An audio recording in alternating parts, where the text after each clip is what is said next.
College and the Midwest Conference welcome you to Midwest Conference football on MWC TV and the Ripon channel. For more information on how you can watch Midwest Conference action live on your computer, log on to www.midwestconference.org and click on the left-hand side of the screen. Today's MWC TV broadcast is being brought to you by Ripon College, Monmouth College, the Midwest Conference, Stretch Internet, and the Ripon channel.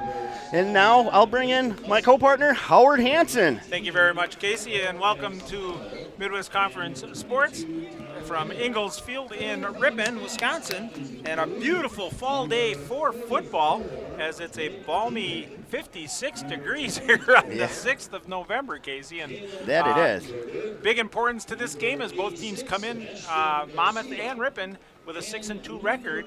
The loser of this one is pretty much knocked out of any contention possibility for conference championship. Well, and that it is. So turn around and we have the coin flip going on the field. Other games going on today throughout the conference. Oh, there's a bunch. Yes, Grinnell is at Illinois College. Beloit is at Lake Forest. Cornell is at Knox. And Lawrence is at the University of Chicago. Those are all 1 o'clock start times. So Ripon will be receiving here in the first half, and they will be defending the north end of the field. And looking at the Old Glory there, very stout wind coming out of the south. Yeah. That's what's giving us these nice unseasonable temperatures. Yeah, exactly. You know, Indian summer, but yeah, I was looking at the weather report just before I got here, and they're looking at 10 to 15 mile an hour sustained winds throughout the afternoon. You know, so that'll definitely come into play quite a bit here, as we've seen Ripon work against this wind very well here because they're used to playing here. It'll be interesting to see how Monmouth plays with this, because their field's set up a little different, a little more enclosed. Yeah, it is, but it's a beautiful field. Oh, it's a great field down there. I'd still say one of the best highlights I've ever had of calling Ripon College football is down at Monmouth on a drizzly, misty, foggy day, and hearing these screeching bagpipes. Yeah. And all of a sudden watching the bagpipes and then the Monmouth football team walking out from their facility to the field. Just, send those chills down your spine, but what a beautiful, beautiful area down there. So we are getting ready for a kickoff here, and glad to have you along with us. Casey Hansen on color. I'm Howard Hansen on play-by-play.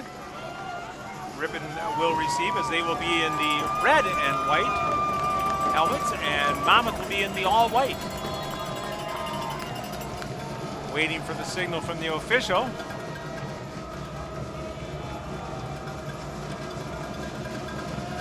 And we are underway.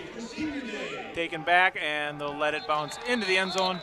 And that's a good call down there, because on that end, you're looking up into that sun, so you don't want to make a mistake. And that sun's going to play a factor probably for at least till the third quarter today. Yeah. Because then by that time, it'll be just behind the building here. You'll see the cast of the shadow across the field, but So we turn around, and Ripon will take over. Ball will be on the 25-yard line for the Red Hawks. Good place for them to start. They turn around and spread things out right away. Ziebert is the quarterback. Looking, pass, lefty's looking. Finally gets it downhill. Has a wide open receiver. He's got to come back to it. Well, that wind just knocked that ball right down. Ziebert actually handed it to Campagna, and he's the one who made the throw. That's why the throw looked different. All of a sudden, you saw a right-handed thrower, and I saw threw me off there for a second there. Good trick play. They had him. They had him just thrown a little short. Like you said, looking into that sun and the wind. That wind just killed that ball. Yep. It went up and it just dropped straight down. So Ziebert will go out of the shotgun. Back in motion, plants. Hands this one off, going off the left side. And maybe a yard. Yeah, Campagna, the carrier. Not a lot there. Very tough right side of the defensive line. They're going to say no gain on that. So to bring up 3rd and 10, we have twins to the near side, single receiver on top. Now we come down trips to the bottom. Ziebert in the shotgun. Everybody stops and turns to look to the coach on the sideline. If you've been you want to see the defense. Exactly, and if you watch, Ripon's been doing this all season. They get up to the line, they let the play clock come down to about 16, 15 seconds, and then they look over for the adjustment on the play. Snap it at 7's got to get rid of it quick. They got the screen set up out there. Eludes one tackle, and he'll pick up about 2 yards on that, where it'll become 4th down for the Redhawks. Ramage did a nice job making the catch, looking upfield, then knew he was going to get hit. Yeah, the safety came up and covered that side very well. Yeah. So that brings up 4th down and super long. 7. Well, that's pretty long. That's long, yeah, exactly. So back to punt for the Redhawks is Eric Flores. Or, sorry, Chase Flink. Sorry. He's going to kick it from about the 15. Now watch that ball. See that wind just knocks that right down. It did. And a fair catch was called at the 49, 48-yard line. We'll see where they mark that down. So they're going to say about a 36. I say he kicked it from about the 10, and that's going to be at about the 9, or up to 49. So they turn around and switched up the punters. You were right on the first call there, Casey. Well, I thought I got the number right, but then Well, you see an 8, you see a 3. They look very similar. That they do. Out there, so easy mistake there. So it'll be 1st and 10 for Monmouth as they turn around and come up with Carter Boyer, the quarterback. Hands it off right away. Oh, a nice bounce outside. Tries going back inside, but that Red Hawk D-line is there to prevent him from gaining anything. If anything, he might lose a yard on that. And number 28 is the ball carrier for that. That's Devin Lawrence. He's a 5'8" senior out of Hawthorne, Florida. Long ways to come play ball. Oh, I wonder how he's liking this weather here. I mean, it's a nice day, but it is cool. Monmouth goes to Twins both sides, and it's a keeper there on a direct snap. To number 1. Yep, and that is Riley Fetter. Junior out of Milan, Illinois. So a little trickery right there. They gain a yard, get back to the original line of scrimmage where it'll be 3rd and 10 for Monmouth. They're coming with trips to the near side here. Single receiver on top, lone blocker in the backfield. Boyer calling out the cadence. Got that hard count. He's trying. So now he's got a new play. Yeah, got a new play in from the sideline. You can see the trips on this side. They look a little confused. You got number 80 there. He didn't understand what was going on there. Back, dropping back, looking all day. Man crossing the middle, unable to come up with it. Had the open receiver, but the throw was low. Number 25, Zach Bunders breaking that up. There, yeah. So it'll bring up a 4th down and 10 punting situation for the Scots. And you know what? You just break the play up. Guess what you get to do? You got to go down and return the punt. Yeah. Well, and Bunders is a great punt returner. We'll see what happens. You know, like I said, we have that sun and wind at the back of the punter. Nice sidestep. Fletcher. Oh, and that's a beautiful punt as Bunders does the right thing and lets it that barely bounced into the end zone. Well, there was no way he was going to field that as that wind just grabbed it and carried it. It was 10 yards over him. There was no way. And he's got speed. He could have attempted to make that, but yeah, you're going to get yourself set. Yeah, to get yourself set underneath that is just a little difficult. So, okay, second possession here for the Redhawks. We have 11:58 to go here in the first quarter from Ripon, Wisconsin, Ingalls Field on a beautiful fall day. Ziebert at quarterback gets the snap. Looking, there's a quick pass out. Has his receiver, a little sidestep there. And that's Walter Bryant with the catch. So we'll pick up about 3 yards on that quick outlet pass, and the Redhawks line up quickly and ready to go. I said they're not in a rush because they come up to the line, they look at the defense, the coach then decides what's best. Well, and Ripon has gotten really good at this, setting themselves within a few seconds. Well, with this new offense, they are. There's the quick handoff up the middle. Pick up maybe a yard, maybe nothing. That's going to be number 30, Jalen Brown, the sophomore from Madison, Wisconsin. He had a very good game last home game here. That he did. Yeah, he really turned it on in the second half, and we were very impressed for a sophomore. Bothan, number 4, checks in for the Redhawks. Twins left, Twins right.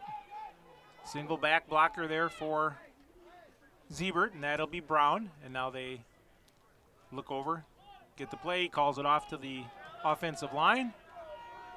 Back in shotgun once again for Siebert. They fake the blitz, they come back out of it. Siebert's got a scramble. He's still looking to pass, has a man cross pattern. Oh, and knocked away by number 15. That's Jalen Williams knocking that away. The attempt was for Messiah, and it was thrown a little bit behind him, but Siebert was rolling for his life on that one and did a good job just to get rid of it. So it'll bring up 4th down.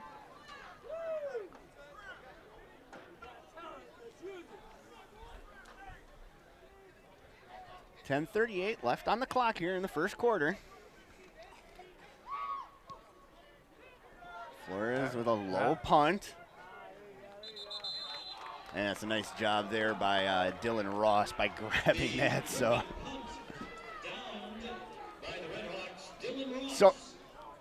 the Fighting Scots will take over here at the Red Hawk 47. All right, here we got a little bit of a change just looking down there. Yeah, you see all Nate Cranshaw was the punter, number 88. Okay, 88. Okay. I looked at it, and the first digit didn't look like a 2. Yeah. So okay. Broke out the old binoculars to look at that one. So give credit where it's due. So it's 1st and 10. Ball sitting on the 47 of the Scots. Their second possession. Quick handoff up the middle on a draw. Nice play. Big hole up the middle, and he'll pick up a good 8, almost 9 yards. Well, that's Devin Lawrence again. You saw him he covered that ball very well, dropped his shoulders, and plowed through that line. They'll credit him for a full 9 on that.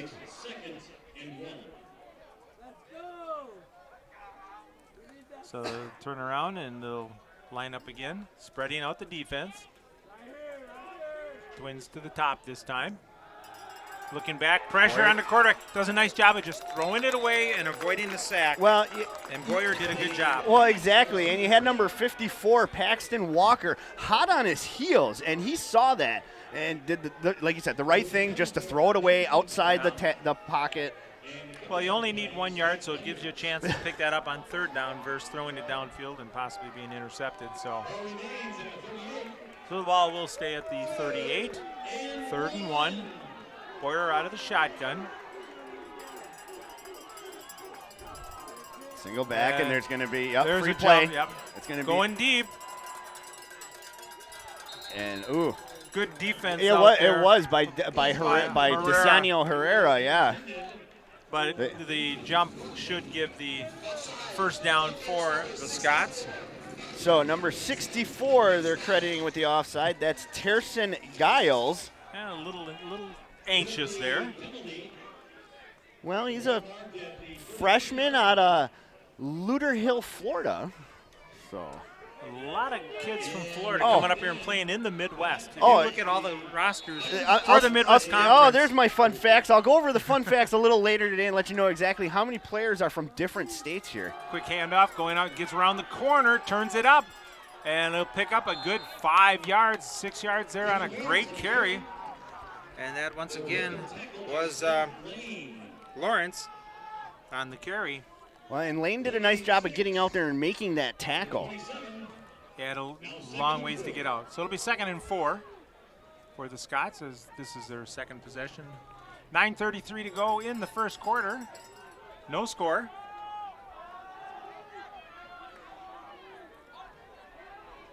.9:23 on the clock.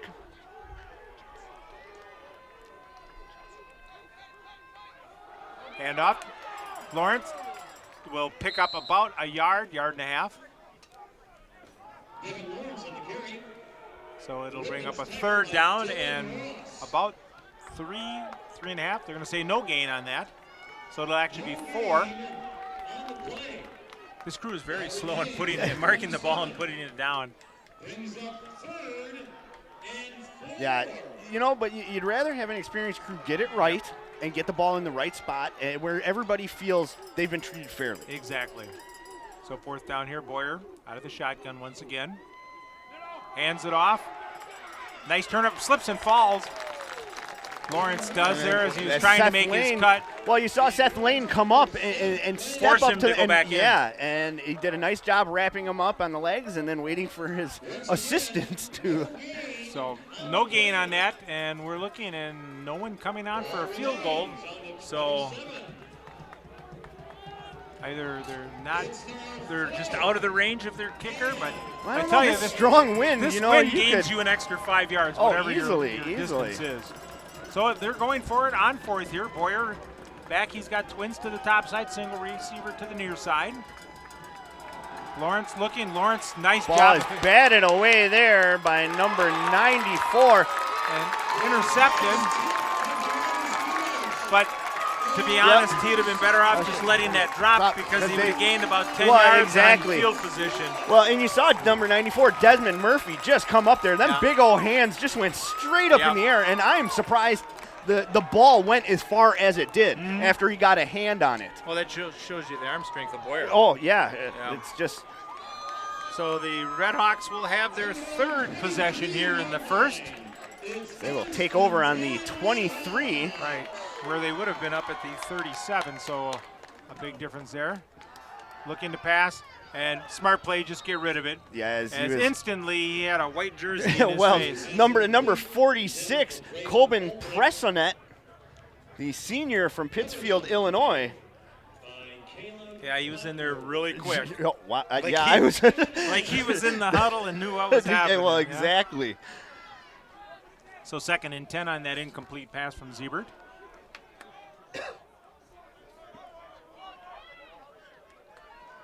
Single back.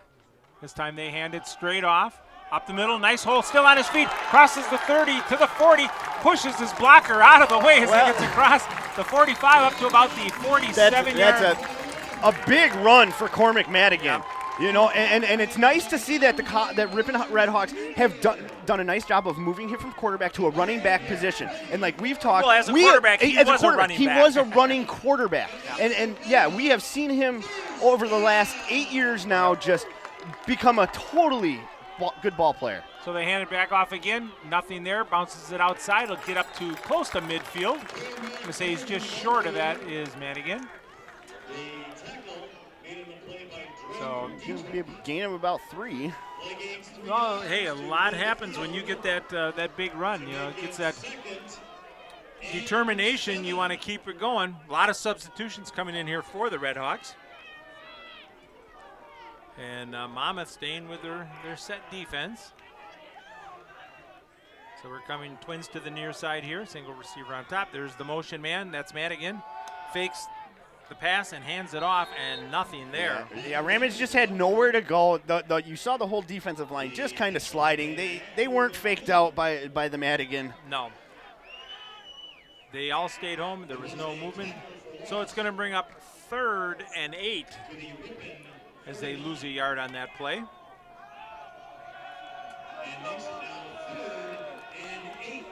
Twins on top. Empty backfield. Trips to the near side.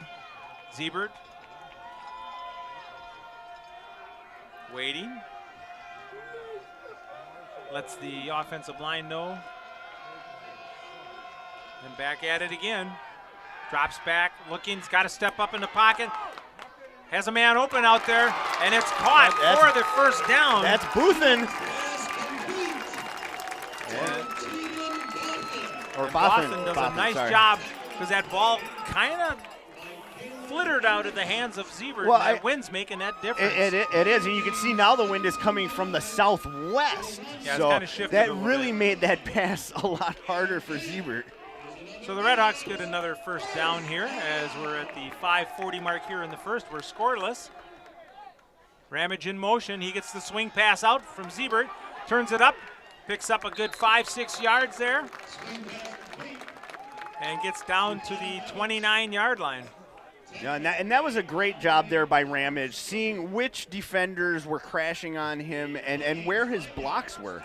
Yeah, and Siebert did a nice job of getting it out quick so that Ramage could observe that and then turn south and pick those yards up. So they'll give him credit for 5 there. Second back, that's Madigan, he'll pick up the first down, still on his feet, pushing himself, getting up close to the 20-yard line. I love his secondary after the initial hit. He does not go down. He continues to drive them legs, and you see what happened there. He gained an extra couple of yards. Exactly, and that second effort is huge, and brings up another first down for the Red Hawks. Ball is sitting right on the 20-yard line, so they give him credit for that. And a quick snap. They give this one to Ramage. Tries picking his way up. He'll pick up maybe about a yard and a half. I'd say about 2. They're going to give him. I think they're going to be gracious. Depends which one. Yeah. You see the far guy. The far one's in about just a yard inside and a half. Yeah. And they'll put it just short of a 2-yard pickup. So clock is still running. We're down to 4:30 to go here in the first quarter. We are scoreless, as it's been a defensive battle. Twins in the backfield. Madigan moves. They give it to Ramage. He goes into that pile again and bounces to the left. He'll pick up about another yard. Tough yard for him there. You saw that wall of white just kind of collapse there in the center, and Ramage really had nowhere to go. He is a great running back. He cuts side to side very well, but with that little bit of a distance, you had nowhere to go except to get wrapped up. And the motion by Madigan is not doing anything. The defense is staying home. Yeah, he's not selling it enough today. So maybe this is the type of play where you go to him on that motion, seeing they're staying at home and see what's given. He stays in. He's looking. There's that quick and a low Zieber pass. Threw that one right at the feet there. It was a good. It was a great play. Just Zebert had to do that little bit of scramble to step up to the line of scrimmage, and it was just a little too much as you saw him leaning forward as he was making that pass. Oh, that was more of a survival pass. He probably would have been better to just pull it down and run in that situation and pick up a few extra yards, because now it's 4th and 7 for the Red Hawks.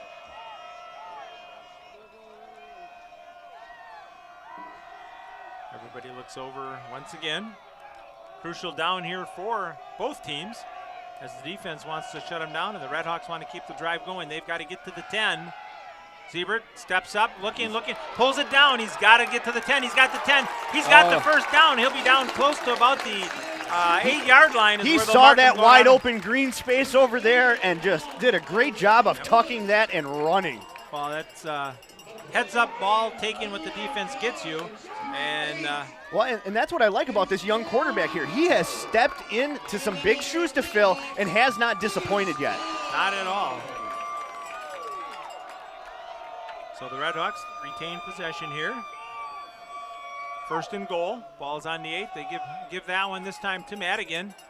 He's fighting, still going. He'll get down to about the 6. Pickup of 2 there. Long 2 yards.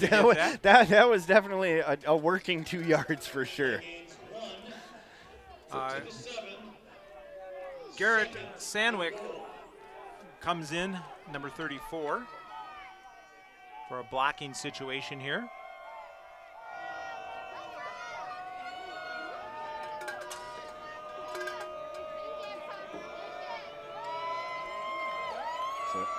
Everybody's signaling. We got three on the side signaling. Just go with the one in the middle, guys. 6 on the play clock. Plenty of time there. There's the snap. There's the handoff. No, it's a fake. Oh, and tipped away. Tipped. Yeah, number 74. That's Tevin Baker, the sophomore out of Kewanee, Illinois. And he is a big young man there. I'm looking at this here. He's 6'3", 210. And he's just a sophomore. Yep. Yeah. So it will bring up 3rd and goal for the Red Hawks. You got to figure if they don't get the touchdown on this play, you got to look at trying to put some points on that board. And we've watched Flores kick all season now, and I have confidence. I mean, he could easily probably make a 30-yarder. Looking, there's a pass over the middle, touchdown! 6-yard touchdown pass. Number 83, Braden Fulbrecht. Nice little, that was a delayed outlet for him. He stayed like he was going to block. He did. And then just filtered out into the open zone there. Yeah, wide open. There was nobody within 5 yards of him. No, we see that play in the professionals a lot where the tight end will sit there and then just filter in on a delay. And Zebert had good blocking for him. and was able to connect on that one at the 2:19 mark here in the first. Redhawks get on the board. Snap is down, the kick is up, and it is good, and makes it 7-0. Ripon on top. Well, watching that extra point there, I'm serious. I think Flores to the south, working to the south end, could easily make a 30 to 35 yarder. No. Now going the other direction with the wind, add another 5 to 7 yards easily. So. And that's what really, I kind of questioned why Monmouth did not go for that one. I was with you on that. Strong wind down there. But we didn't get to see the kicker in the pregame. I didn't see any kicking from the Monmouth side in pregame. So it makes me kind of think, is their kicker hurt, injured? What? We don't get those kind of scouting reports yet. We can only see what's happening here on the field as it's going on. And so we'll get the chance here to see Monmouth on their kickoff return as they had kicked off to Ripon to start the game. See if I can get some numbers. It looks like an 8 on the far side over there. I can't see this.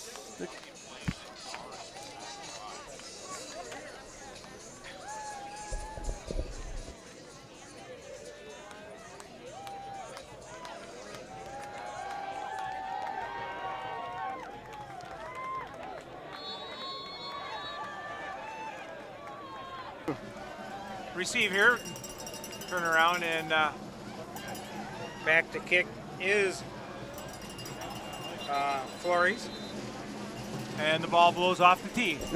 See, we told you it was windy. I just looked at that flag, and boy, is it stiff right now. Yeah. It had a little bit of flutter just a second ago, but now you really see it picking up there. So that wind is shifting between the dead south and then out of the southwest, a little bit back and forth here. We're going to try this once again. We'll see how. Now, if you look, Monmouth they're up about the 15-20 yard line just because of that wind. And nice kick down, taken at the 15-yard line. By number 17, Kyler Pressman. Cross and get up to about the 30-yard line. So Pressman, with a little bit of a gain on the return there. So it'll turn around and be 1st and 10. Ball on the 30 is where they will mark that. This is where Monmouth will take over. So some decent field position for him. 2:15 left in the first quarter here. Ripon leading Monmouth 7-0. This is Monmouth's 3rd possession here in the quarter. Carter Boyer, the quarterback. Can't quite get the number of the back there, but I'm going to assume it might be Lawrence. I'm pretty sure it is. It looks like number 28. He has been their workhorse. Fakes it. Does a nice job of picking up it. Wide open down the middle, and that wind took that. It did. You saw that carry all the way down to the 25. I mean, he threw it on the 27 or the 22-yard line here. So now you get a realistic feeling of how strong this wind is. Because yes, we know Boyer has a very strong arm. But you could watch the arm motion. He was not throwing that hard, and that ball traveled quite a distance. So it'll bring up 2nd and 10.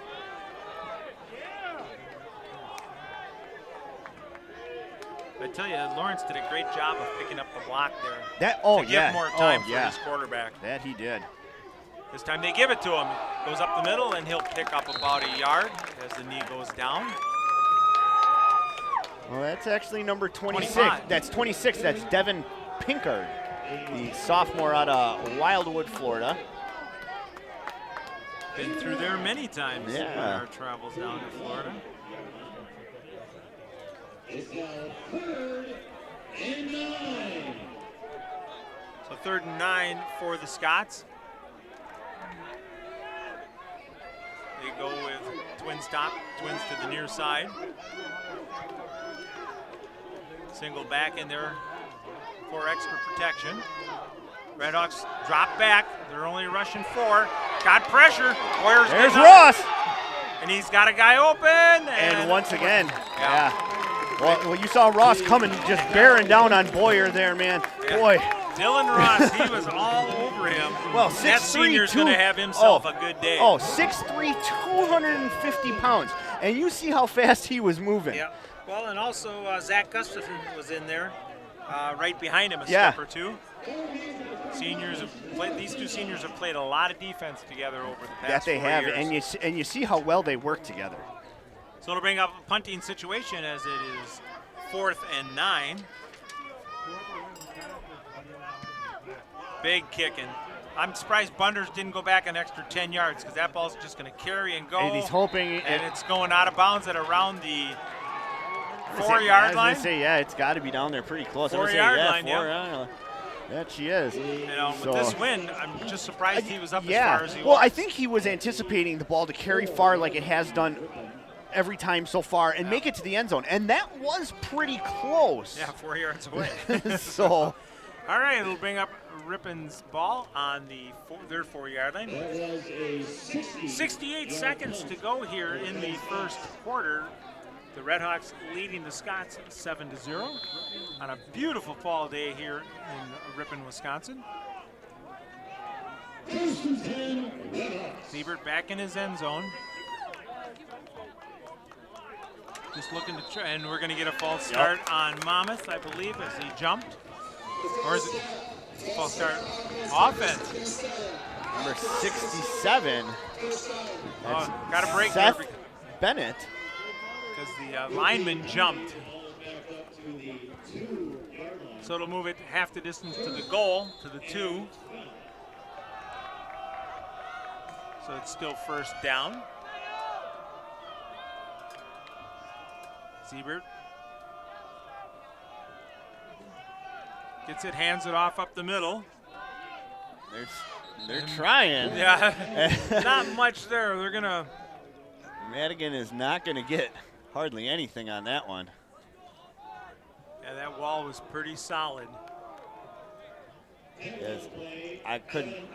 They're going to say no gain. They're going to say no gain, and they're going to give that stop credit to Devin Otto. As I couldn't tell, there were so many white jerseys underneath that pile. So they're going to turn around and they'll pick up the 2, get it back to the original line of scrimmage. Siebert drops back, looking, still looking. Crossing pattern there. Man. Oh, had him, but a nice job out there. Well, that's Megaseo. That's Kaipo Megaseo. But Jeremiah Glenn Louise Charles, number 0 out there. Yeah, folks, that's a long one. He's a 6'2" junior from Bloomington, Illinois. He did a nice job of getting a hand in there to knock that away from Megaseo. So it becomes 3rd, and this becomes a field position situation now. Ripon has to run this play because of the incomplete pass, so the clock is not a factor for this one. Siebert looking, pulls it down, kicks off to the side, has a little fake there. A nice job of getting some extra running room there and punting room for his kicker, as now, unless Monmouth calls timeout, and that's a smart move on them because they don't want to give Ripon the win. They want him to kick into the wind and come up with that shorter field. And that's smart on Monmouth's part. A good job out there by the coaching staff. Chad Braun is the head coach of the Fighting Scots. Well, he's the head coach and defensive coordinator. Yeah, I see that. So does he get 2 paychecks or just one? I don't know. But no, that's very smart football. Force them to turn around and kick into that wind. And as we've seen, that wind is, if you look in the upper part of your screen, the upper part left, you can see how that flag is just straight out there and flapping. Yeah. It is definitely it's moving. I have not seen it drop once yet. You know, it goes from being a little floppy in the wind in the up there to stiff as a board. Yep. So here we go. 10 seconds on the clock here in the first quarter. He'll kick it from about the goal line. The punt receiver is out at about the inside the 40. He's down about the 37 right now. This is where you want to keep it low and see that just fluttered out there, and they're going to call the fair catch, and they'll take over at the 35. Nathan Graham with the fair catch. So Monmouth will have great field possession with 3 seconds left here in the first. Ripon leading 7-0. Yeah, this has been a good game, good start to the final home game. Yeah, we were expecting defensive battle here, yes. and that's pretty much what it's turned out to so far. So Boyer will bring his teammates out for the Scots. And this will be the last play of the quarter. Looking, some pressure coming from the backside. Couldn't quite get to him. Throws it down, has a guy open. And is it a catch? They're signaling a catch. They are. And that's going to be right down about the 4-yard line, 3-yard line. So a beautiful toss by Boyer to Thornton, who just hugged that line. And that's where the quarter is going to come to an end, with the Redhawks leading the Fighting Scots 7-0. We'll be back in 1 minute on Midwest Conference TV and the Ripon channel. And that ends the first quarter of play with our score, the Ripon College Redhawks 7, the Monmouth College Fighting Scots 0.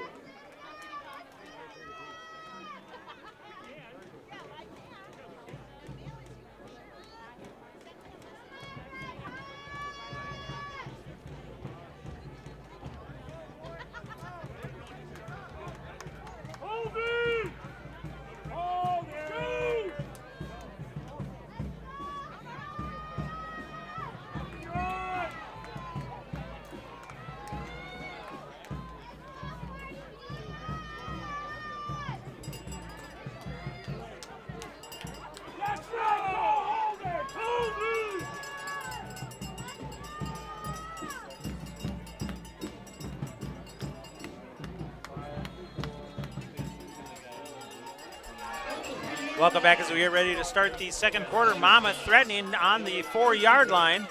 Handoff up the middle, dodges, pushes it straight ahead, and he's in for the touchdown. And a nice run there. Just a good job of following the blockers there. And Lawrence waltzes into the end zone behind that big offensive line of Monmouth on the first play of the second quarter. Yeah, that was huge, and it's exactly what Monmouth needed right now. So now we'll get our first chance to see the Monmouth's kicker, which is Cody. I don't want to slaughter this last name, but Cizik? That's, yeah. And that kick is up, and it is good, and we are tied at 7. So go over some quick first quarter stats here. Looking at there. All right, here we are. So Cormac Madigan with 5 for 39 yards, with his longest being 24 yards on that scoring play. The Redhawks are 92 yards on 23 plays. Yep. And you go over to the Monmouth side, and you got Devin Lawrence, 6 carries for 16 yards so far. His 9 yards is his longest. And Monmouth had 13 plays for 47. So the defense is really, coming into play there. Well, let's just look at the quarterbacks real quick. Right now, Jared Ziebert is 5 for 11, 35 yards, 17 as his longest. You go over to the other side, his counterpart, Carter Boyer, 1 for 6 with 1 interception, 31 yards. And that's it. That's the only pass. And you look at those two stats. One, Ziebert was thrown into the wind that first quarter. Yes. Where Boyer was throwing with the wind. So. And you saw Boyer overthrow his receivers quite a few times. So here we go. Strong kick. That's going to come down right around that 20-yard line. And Bunders is going to let it go out of bounds. Yep. So the Redhawks will take advantage of that aspect. Other games going on again in the conference today. Grinnell is down at Illinois College. Beloit is at Lake Forest. Cornell is over at Knox. And Lawrence travels down to the University of Chicago. Ooh, a little windy down there, I bet, today, too. Yeah, I'm sure it is, coming off that lake down there. So the Redhawks will take over. And their first possession of the second quarter. 14:54 to go here in the first half. We are tied up at Ripon. Redhawks spread it out. Twins top. Twins to the near side. Single back. Ziebert gets it, drops back, looks. Quick pass out. Has an open receiver. And nice job by hanging Campagna. Yeah, he knew he was going to get popped. He knew he was, and he did everything. He looked over the shoulder, he outstretched the hands, and made sure he was in there. Yep, and he waited to look back, so he didn't tip anything off to the defense. And you got to give Ziebert on that. That was a perfect pass. Yeah, he rolled out and laid it right where it had to be. So beautiful job. So the ball is on Monmouth 38. This time they hand it off. Ziebert keeps it and pick up about 3 yards. I'm going to say a loss. Oh, no. No, about 3 yard pickup. Okay. You saw the line judge over here. Don't watch those guys. He kept walking backwards. So. Yeah. So it'll be 2nd and 7.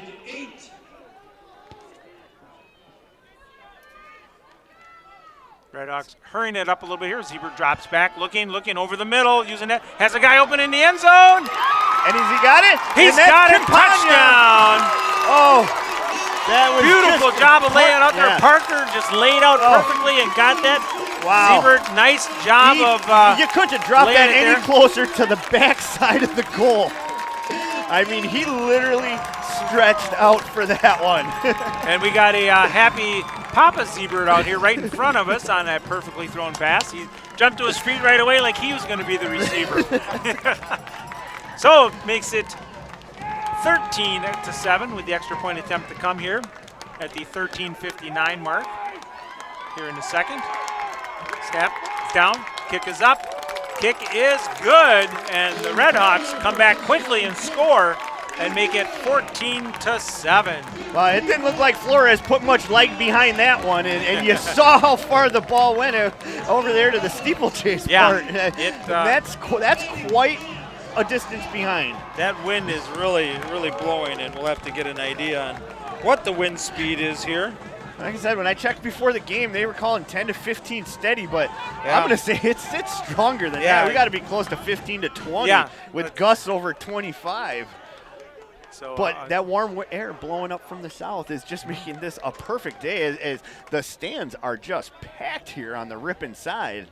And tomorrow, Sunday, they're talking high of 65. I know. Isn't that crazy? Folks, it's November. Indian summer. Woo, woo. Up here in Wisconsin, we'll start deer hunting in 2 weeks. You're still wearing shorts I wear shorts year polo. round.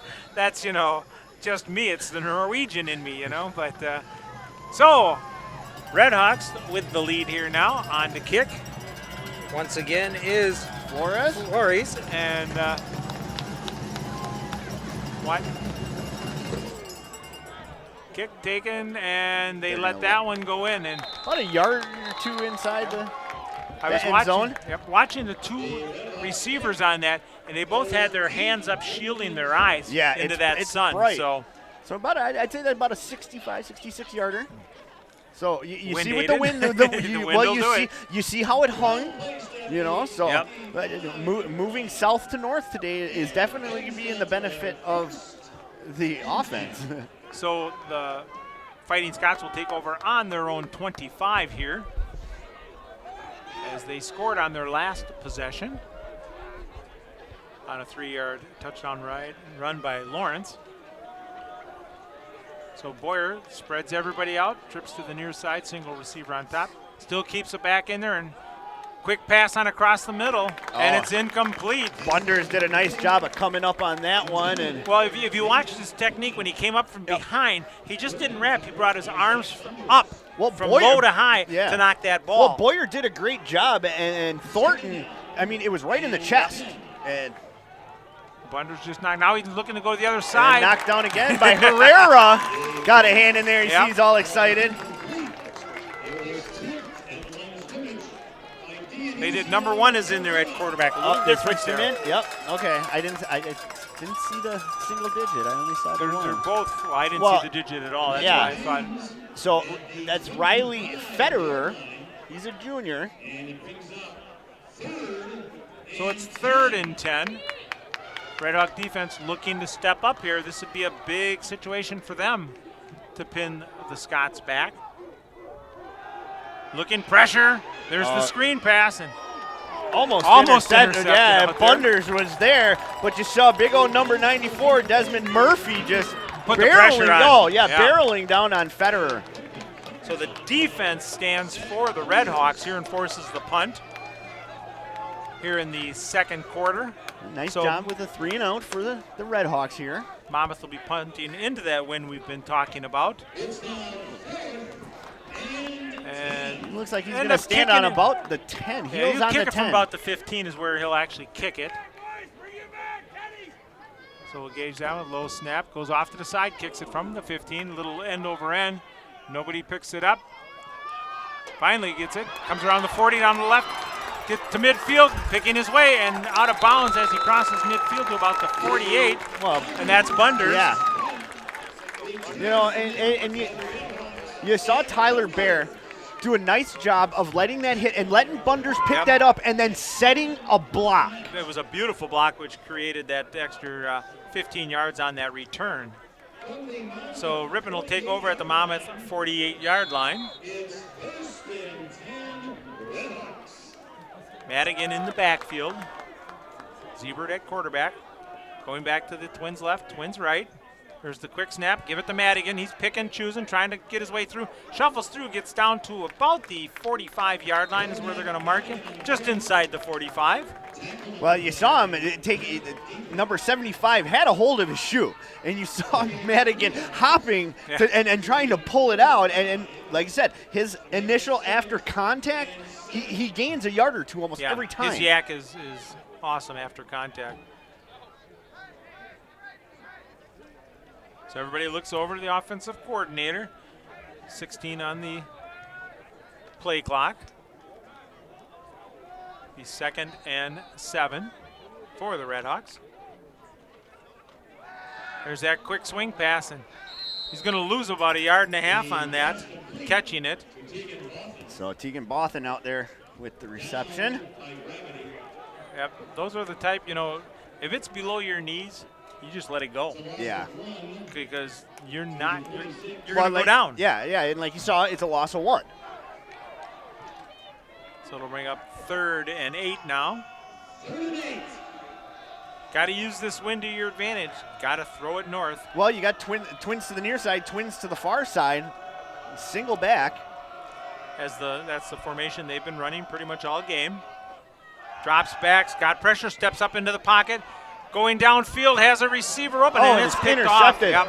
Receiver never saw it. Nope. And a good return back out to about the 37-yard line. So intercepted by number 6, Michael Lord.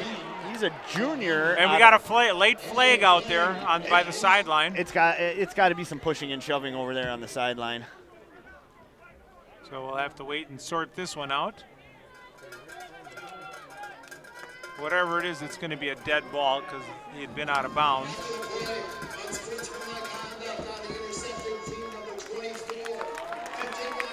So number 24 is the guilty Plattenberg, the defensive back senior from Mount Carroll, Illinois. So 15 yards, move them back on that nice interception return. So they will take it back to the 23-yard line where they will start over, and the defense will have to step up again. 11:57 to go here in the first half. The Redhawks leading the Fighting Scots 14-7. Handoff, and nowhere to go there. As nothing but a sea of red. That it was. And once again led by that big Dylan defensive Smith. line. Yeah. Smith was in there. Ross was there. Oh yeah, and Murphy. They were all in there. They had that one figured out from day one. So 2nd and 12 for Monmouth. And they're going with the wideouts. Trips to the near side. Quick handoff, and that's going nowhere. He'll get up to about the 20-yard line. So they're going to say a loss there also. Yeah. So it will be 3rd and 13. So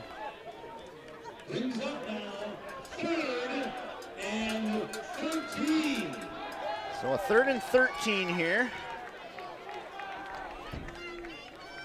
The Scots need to they got to move the ball here. They got to get something here so that they can. Well, this is 2 big stops here by the Ripon defense. So.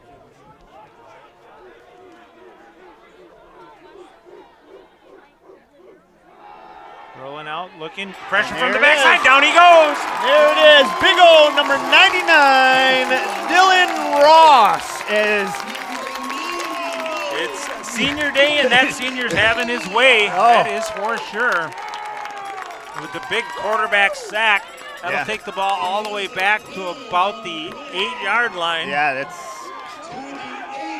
Well, and as you see, Bunder standing out there at the Scots 45. Yeah. So into punt will be Cizik, and he'll be kicking from within his end zone. And that thing is going to go out of bounds right around the 37, 38-yard line. So good field position there for the Red Hawks. As this is all of a sudden turned into a game of field position. Yeah, so Zelk not a very good punt into the wind on that. So they will mark it at the 40-yard line. 9:38 on the clock here. That same formation they've been running all game. Hey, Twins left, twins right. Hey, it works. Looking to pass.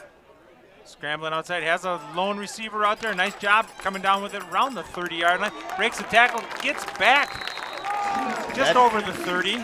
That's number 20, Capenna Megaseo. And a nice pickup there. And a first down. Exactly 10, they'll mark it right at the 30.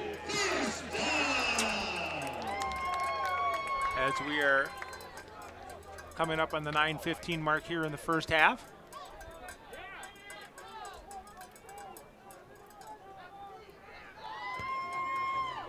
Red Hawks switch it up, come to trips to the near side. Low snap, Ziebert gets it, looking, rolls out of the pocket, pulls it down. He's across the 25, down right around the 19-yard line. He'll go out of bounds as he picks up that first down, and a little extra. So very nice scramble by Ziebert.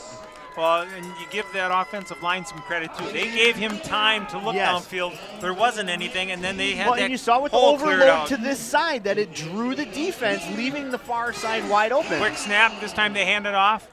Madigan, he turns around. He'll pick up about a yard or two. They're going to give him about They're going to take him down to the 16-yard line, so a pickup of about 3. Gains 2, they're going to say. They move it back now. So to bring up second down. Red Hawks stay in that trips and 1 formation. Madigan in the backfield. Ziebert keeps it, looking, going over the top, and tried forcing that one into tight coverage. That's Evan Otto, the senior out of Canton, Illinois. Yeah, he had 3 white jerseys around that one red one and tried zipping it in there, but.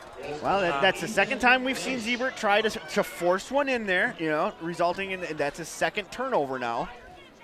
So the Fighting Scots will take over, and the ball will be marked down right around the 10-yard line is where they will take over. 7:47 to go here in the first half. Red Hawks leading 14-7. Unfortunately, looking for a chance to turn around and add a little bit to their lead, but that's football for you. That it is, and the Scots are going to start deep in their own territory. Yeah, they're at their own 10.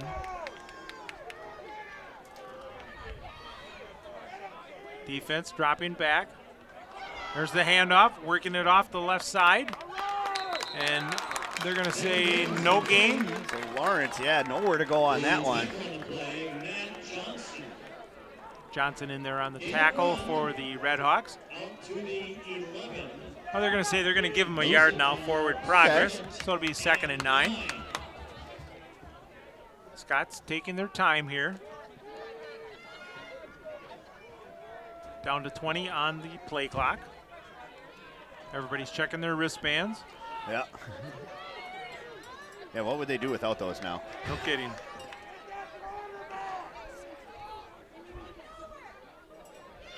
Redhawks show blitz. There's a quick outlet pass. Breaks the tackle. Breaks the second tackle. Will get the first down. So Urez with the catch there, number 10. He's a senior out of Farmington, Illinois. Did a nice job of breaking 2 tackles to get that first down. So ball will be out to the 24-yard line.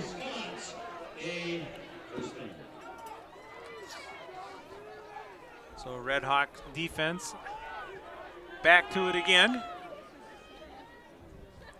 Boyer in there at quarterback. Low snap, picks it up quick, looking to get rid of it, going downfield, has a guy open, and a nice job of knocking it out of the hands there. Bunders, yeah, Yours went up, he had it in his hands, and Bunders, just a great job in the D-back. Swatting it away. Oh, God, I mean, just watching him in this D-back position the last several years, I mean, the kid's amazing. Very physical. Yeah. Very physical. That's what you like to see. And he's not big. No, he's not. He's just very physical. They have him listed at 5'10", and you know how they say that's probably must with have his cleats on. Yeah, I was going to say, he must have been standing on a stool. So Boyer driving back, rolling out, looking. He's going to pull this one down. This is the first chance we get to see him run today. And he was looking to turn around and throw, but he nothing really did. There. Yeah, a great coverage over there by the D-backs. So they're going to say he picked up about 3 yards on that. So it'll be 3rd and 7. So a big down here for the Red Hawk defense, as they would like to hold Monmouth and get that ball back. And they've been doing a good job so far. We better knock on wood, huh? Winner looking over the middle, looking to get rid of it. Coming out, he's taking it himself as nobody was open. No. Great coverage by the secondary of the Red Hawks, and it'll be a pickup of about a yard. Well, you saw Smith and Ross both in there. Not a good idea to cut back into your 2 top defensive linemen. So it'll bring up a 4th down and punting situation, and we'll bring in Addison Fletcher, the punter. He'll be kicking into that strong wind, as we said. Gets that little rugby-style kick that goes off. It was a really nice punt. And I like that because it stayed low. It didn't let the wind affect it. Well, and that's going to be the thing today for kicking, for punting, keeping it low. You know, because like you said, as soon as you get it up, and we've seen it happen a couple times now, it dies if it's going to the south, and then it floats forever going to the north. So very nice job there on a low punt. So the Red Hawks will take over on their own 29-yard line, 4:52 to go. They lead Monmouth 14-7. Ripon holding him to only 5 plays on that last drive. Quick handoff up the middle. And a pickup of about 4 yards by Ramage.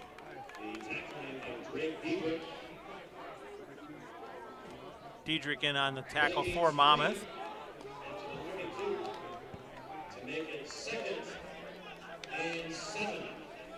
Looking for the quick snap here. Nope, now they turn and look over. I like how they mix that up. Yeah. Well, Ziebert does a nice job with that hard count. I mean, we've seen and that's what he's trying to do, and we've seen him catch quite a few linemen offside with that. And low snap. He's got to get rid of it quick. Wide open over the middle. And that's his, they're going to say incomplete. It's being waved off on the far side. Yeah. That just sailed on him. He had the open receiver. Well, that's Michael Lord, and that would have been his 2nd pick today. Yep. As he is down, he landed pretty hard on that one. He came down on the ball. Oh, I'm going to watch my replay here, so let's check that out while they're checking him out there. Yeah. Conference standings for the Midwest Conference. Lake Forest is on top at 7-0. Then Monmouth and University of Chicago at 6-1. Ripon's at 5-2. Knox and Illinois College at 3-4. Cornell and Grinnell at 2-5. Lawrence at 1-6. And Beloit bringing up the end at 0-7. So, yeah, it looked like when he made the catch and was going to the ground, the ball got just like underneath him. Yeah, underneath his, right at the stomach, and he landed pancake right style on it. right on Yeah. top of it. That'll knock. Definitely knocked the wind out of him. Yep. I could see when I paused it, and the look on his face was just like utter agony as it instantly landed. We've all been there because it knocks that wind right out of you, and then you feel like you can't catch your breath. Well, it's not so bad if your shoulder, the chest plate on your shoulder pad lands But on it was below But it was that. below that, like just below the xiphoid process. So both teams turning around and off on their own, talking with their coaches as the medical crew tends. Well, to the let's do injured. some Let's go fun some facts. Go Fun ahead. facts. Take a guess. How many people? Better be quick. How many different players from different states are on the college Red Hawks team? From different states, probably half the team. Well, we're pretty close. There's 18 different states represented on Okay. this field today. 41 of them from Wisconsin, 12 from Arizona, 8 from Illinois, 6 from California, 6 from Michigan, 5 from Florida. Colorado and Nevada brought 3. Georgia and Texas brought 2. Indiana, Kansas, New York, Maine, Massachusetts, Montana, North and South Carolina both all brought 1. That is a recruiting trip I would love Talk to have about made. picking up those frequent flyer miles. Gotta like that. So here we go, 3rd and 8. Looking back. Oh, see ya, White. And They're gonna. I don't think he was outside. Was he outside the pocket? They're No, gonna he say was- incomplete. Okay. they're calling incomplete, But they're gonna discuss it they have because to because there was no receiver out here. there was none out here. and he was within the And tackles. That he was. You saw Ziebert step straight back. So all the Zebras are going to get together here. They're going to say, nope, it's 4th down. Okay. So a break there for the Redhawks. That it is. That's a big break. So it gives a little bit extra room for punting there. And in the punt once again is number 88, and that's Nate Crenshaw.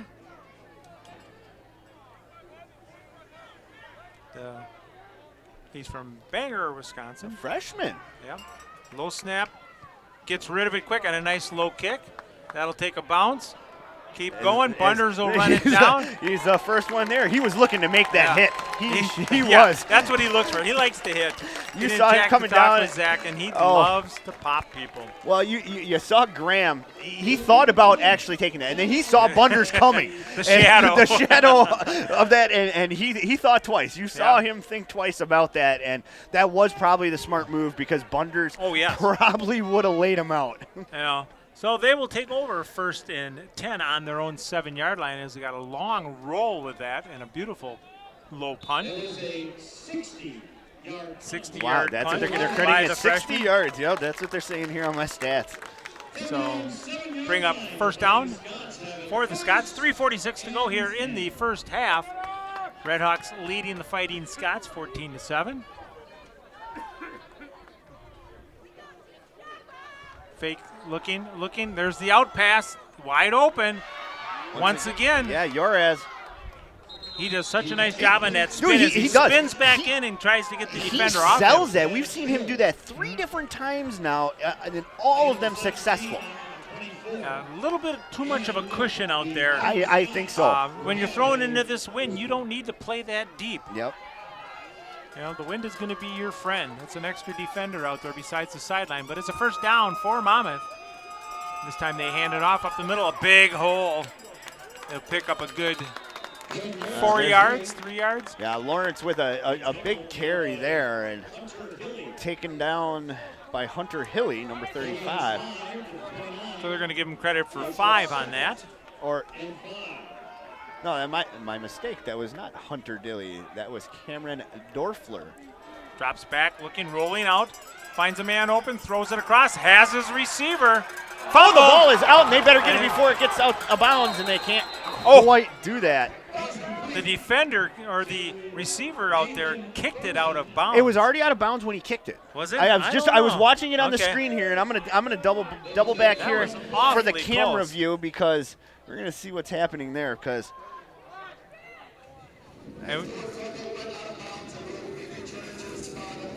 It'll go back to the spot of the fumble because it went out of bounds. Yeah, and like I said, it had just kissed the white line here, and you can watch it right here on the replay. Ball comes out. There it is, out of bounds there, and there the receiver. I don't think it hit on the white when he kicked it. It may have been over the plane, but it wasn't down. But we have a player, an injured player down on the side over there at about the 47-yard line for Monmouth. Can't see who he is. Looks like number 12, and that is going to be Nathan Thornton. A sophomore out of Peoria, Illinois. Yeah. So they'll move the ball back to the 47-yard line. Hey, look, we get to see a train today. We haven't seen a train all football season during the games. But if you go down to Cornell, you see one every 10 minutes. Yeah, that you do. The tracks are right behind the station there. Yeah, well, just like here, but... No, they're a lot closer. They're about on the other side of the back. I know, but it's close enough for me. Every 10 minutes. So here we go, dropping back, looking, going downfield, throwing into that one. Has a receiver open. Blunders. And then comes back and takes it away, and that's orange. Oh, that's Yorez. You saw Bunders had the hands in there, and Yorez said, "Nope, this is mine." And took it. Yeah, and that was a beautiful play by Boyer and Yorez. Great adjustment there for that reception and the first down. Throwing into that wind, it was great adjustment. Well, and now we know Boyer has a strong arm because you saw that wind is just crazy. So here it is. First down, ball sitting on the 16-yard line. I'm going to say a 35-yard pass on that last play. He's going to keep it himself, and he's tripped up, goes down. It looked like he was tripped up by number 56 there. That's Damien Netzler. So lose 2 on that play. Second and 12 coming up here as the clock continues to run. We're getting close to a minute and a half left here in the first half. Definitely been an exciting first half, I'll tell you. Been. We were talking about it this morning, how we thought it was going to go. And quick handoff. Nice job of turning the corner. Gets another one down to inside the 10. Finally brought down at the 8-yard line. Well, you saw Lawrence there. We talk about gains after the contact and whatnot, and he took it twice there. He just kept moving. So coming up on a minute left here. I'm surprised they're not using one of their timeouts, as they have 2 left. This is getting down in the same territory where Lawrence scored. That it is. And I think they just don't want to leave a lot of time on the clock for Ripon, because they're anticipating the scoring play here. Here we are. There's the quick handoff going off the left side, waltzing and into the end zone. Oh, and there's going to be a flag in the backfield. Should be a hold. It should be. That's normally where those flags land. Yeah, I just not sure which number they're going to call it on. 68. Number 68 there. That is going to be Ty Jackson, the junior out of Carthage, Illinois. And you hate to have that be the guilty party on something like that. Well, yeah. Well, you can't get your name in the book unless you score, run the ball, catch the ball, or get a penalty. So that moves it back 10 yards. So it'll be back to the 18-yard line with 39 seconds to go here. Monmouth does have 2 timeouts remaining yet, and they're going to use one of them right now. That they are, and that's smart. You want to turn around and have everybody on the same page so you know what you're going to be doing. That is for sure. So we'll turn around, and with that, as we said earlier, other action going on in the Midwest Conference, and hopefully those games are as good as ours is. We have Lawrence at the University of Chicago, Cornell at Knox, Beloit at Lake Forest, and Grinnell at Illinois College. And here in the Midwest today, the weather is beautiful everywhere you are. So yeah. You just can't beat it. Oh, yeah, you really can't. That southern wind coming up is just, it made yesterday beautiful. We were anticipating a really chilly day. We were talking last week. We looked at the weather. 39 degrees is what they were calling for today, and I'm so glad they were wrong. Yeah, it's 51 degrees right now here, and just gorgeous, which is good because we have a lot of parents that came in with this being the last home game. Yeah. I mean, they've come from Arizona, Texas, California, Florida. So we did try to warm it up a little bit for them. So here we go, 3rd and 12. Ball on the 18-yard line. Twins left, twins right. There's the rollout by Boyer. Got pursuit. Oh, he shucks off the defender. Wow. And it turned around and took 3 to bring him down. Well, you had Brad Gould out there just running him down, and I don't understand how Boyer got past him, but he did, and it's going to bring up 4th and 6. It looks like, and they're letting the clock run. They're going to let it run down, and then they will call timeout and attempt a field goal, I would assume. I would hope so. That'd be the only reason you'd be running it down like this. And they're going to. Yeah, he will do it. And there goes a balloon onto the field. So yeah, we'll get a quick timeout here, and you gonna go down during halftime for the the ROTC is having a jousting. I know. Inflatable jousting thing down in the end zone there. If we can get our cameraman to kind of pan down towards Ripon's the end zone there, you can see that there. It's an inflatable. I know. It's just not the same as American Gladiators. It looks like. you remember that jousting, man? Oh yeah. Those things look like they hurt. So this will be an opportunity for the ROTC to turn around and provide a little bit of entertainment during halftime. We'll see how many people they get to partake in that. I don't know. It'll definitely be interesting. I would, but I had a brat before the game. Oh yeah. So I better not. Yeah. So I don't want to do any more damage to this ugly mug, So here we go. 2 seconds on the scoreboard. They come in with a field goal attempt here.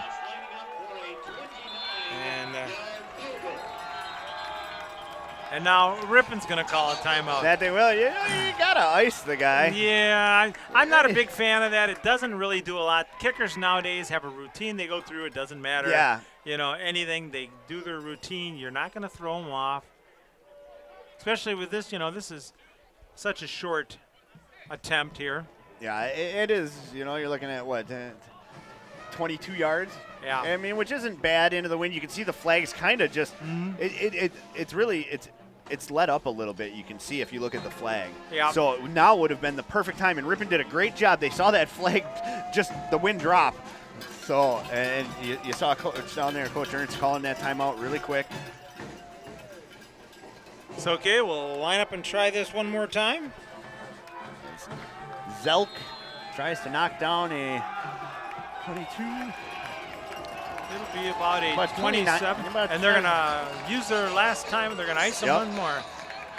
Well, because once again, you saw the wind change directions. Flag just kind of dropped, and then, and you have them. Might as well. Can't take them in the locker room with exactly, you. They stay out here, and you can't. They don't credit once you leave the field and the clock goes to zeros, you don't get them anymore. How nice would that be if they credited you at least one on the carryover? If you only use 2 and you have 1, or you use 1 and you have 2 left. Allow an extra carryover. I'll suggest you write that into the NCAA and see what they think about it. Yeah, they're gonna laugh, but I think it's a good idea. I'm sure a lot of other people think it'd be a nifty idea, but. They're going to go, yep, he must be a Michigan fan, folks. Oh, you're going to start on that. So turn around and we'll try it for a 3rd time here. This time will be the time unless Monmouth calls the timeout. So a 29-yard attempt here. And they're going to they're going to burn that last one, man. As for a 3rd time, I watched Coach Ernst looking at that flag, and when it changed directions again, he was running out there. Well, guess what? But now you can't do it again. But boy, wow. That is bizarre. I mean, it's just smart, Like you see that flag drop, it's a 29-yarder into the wind. But you also got to turn around and think, the kicker out there, he can't see the flag. So no, he can't. He's adjusting himself for kicking into a strong wind because he's watching the trees. The trees back here behind. Yep. Yeah. So if that wind drops, well, and you're looking at the the flags at the top. You can see it's not a very strong cross breeze. So here we go. 29-yard attempt. It's down, kick is up, and the kick is good after all that. And that is where the first half is going to come to an end on that made field goal, with the Ripon College Redhawks leading the Monmouth Fighting Scots 14-10. For those of you watching live on MWC TV, we'll return for the second half in about 15 minutes. For those of you watching on the Ripon channel, we'll be back with the second half in just a moment.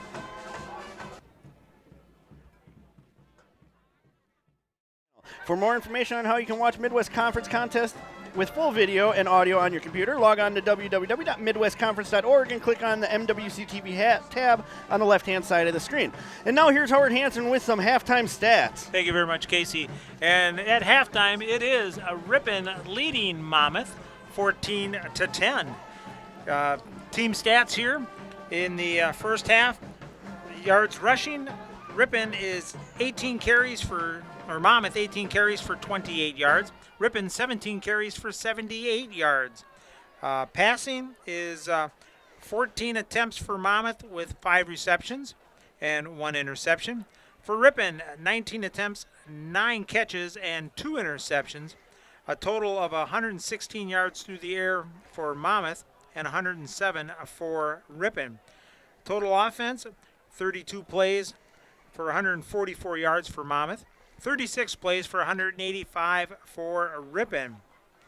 Penalties, Monmouth 2 for 25 yards, Ripon 2 for 7. Time of possession, Monmouth 14 minutes and 43 seconds, Ripon 15 minutes and 17 seconds. And with the third down conversions, Monmouth 0 for 7, Ripon 2 for 8. And pretty even like we thought it was going to be, Casey. Exactly. You know, and like I said, you're looking at the time of possession for each team. I mean, they basically each had it for a full quarter. Right. You know, like, and this is the game we expected to see, you know. I expected to see Ziebert come out, throw the ball very well, get some good passing yards. And then, you know, over on the rushing side, you know, I look for Madigan, who is right now at the top of yeah, what about those individual stats? All right, so Cormac Madigan has 7 carries for 44 yards. 24 yard is the longest he ran. Ziebert has 4 carries for 29 yards. 11 is his longest. And then you got Ramage over there, who's 5 attempts for a grand total of only 5 yards. You go over to the other side for the Monmouth. You got Devin Lawrence. He has been their workhorse. He has 10 carries for 34 yards. 10 yard is the longest he's been able to run. And then you go to Devin Pinkard, 3 carries for a loss. And you really don't like talking about the losses, right, but it did happen. So, not doing too bad. You're looking at the reception side for Monmouth. You got Jake Yoraz. 3 receptions, 65 yards, 35 of which is longest. And we saw that one play. That was just a ginormous carry for him. You go over to the Ripon side. You got Campagna with 2 catches for 63 yards. 36 is his longest. And you got Bothan with 2 for only 16 yards. Well, let's talk about part of what's been a lot of this game is the punting situation. Oh, yeah. Ashton Summers has 5 punts, averaging 46 yards a punt. His longest is 65. For Ripon, Nate Crenshaw has 4 punts, averaging 32.8. His longest, 61. Yeah. So, you know, punting, because of the defenses, has been a big part of this game. Well, and kicking is going to come into effect here, too. And we were watching at halftime here, not only was Flores for Ripon working on kicking into the wind, and we saw him make a couple 43-yarders. And but he kept them low. But he kept them low. And then we saw Mama's kicker come out and kicking into the wind, and he was hitting right around the 40-yard mark as well. So it'll be interesting to see if they keep it up in the air or if they try and keep it really low. Well, and with just a 4-point difference as Ripon leads Monmouth 14-10, that kicking can come into play later on in this ball game as coaches make the decisions. So here we go, starting the second half, and they go with that low kick, and it's just going to get smothered. Yeah, cover it up at the 28, 29-yard line. Yep, by Jeremiah Glenn Lewis Charles. You just wanted to say I just wanted to say it once. You got to say it. That's a great. I love the big, long names. Yep. Sort of like in the old Packer, ha-ha, Clinton Dix. Yeah, that was one. So turn around and Monmouth will come out, take over 1st and 10 at their 29-yard line. And Carter Boyer. So Monmouth we had a penalty. Yep, and Monmouth Offside. is electing to re-kick here. So Ripon will go back and try it again. So I the really offense and the defense. I didn't see the flag out there. I didn't see it either, and I didn't really see anybody on the kicking team offsides, but someone must have been somewhere, yeah. So shoelace. Yeah, well. So we'll try it all again. They reset the clock to 15 minutes. So did you get a chance to watch any of the jousting during halftime? I did. It was pretty cute. It was definitely interesting. I watched a couple of girls. And I saw that one. They said ready, physical. set, go, and they pushed each other, and the one girl just swung and smacked the other one in the face and knocked her off. They were pretty physical compared to the guys that were down there. Yeah, I saw some of the guys. They were kind of, Sally footing it, as we call it. So, okay, let's try it once again here. Tee it up on the 30. And that one's a line drive. Picked up at the 21. Gets across the 30. Coming to the left side here. Has a blocker out in front. Turns the corner. Cuts back in. Still on his feet. Spinning around. We're going to get a flag at about the 48. Yeah, I'm going to say it's a hold or a block in the back. And that was number 8 on the return there. That was Spinks. No, that was Nathan Graham. Oh, the first 8. Yeah, they got they got 2. One's offense, one's defense. You've seen that quite a bit this year with a lot of teams. Multiple numbers because they have. So we're going to get a holding penalty, so that'll move it back 10 yards. That's going to be on number 44, Drake Dietrich, the senior out of Chillicothe, Illinois. So they will turn around and move it back to the Monmouth side of the field, as that was a great return. Oh, it was, but you saw the flag come flying out right there, and we knew it had to be something big. Want to turn around and thank the rally band. They were here playing for the first half and through halftime, keeping everybody entertained. I'm glad they came back this year to play. You know, I missed it the last several years with no band, and it's just not football without a band. Exactly. You can't do jump around without a band. You cannot. So here we go, 1st and 10. Handoff. Gets up across the 35, and that's Lawrence on the carry there. So that's Gustafson with the tackle. They're going to say he got to the 35, so a 2-yard gain there.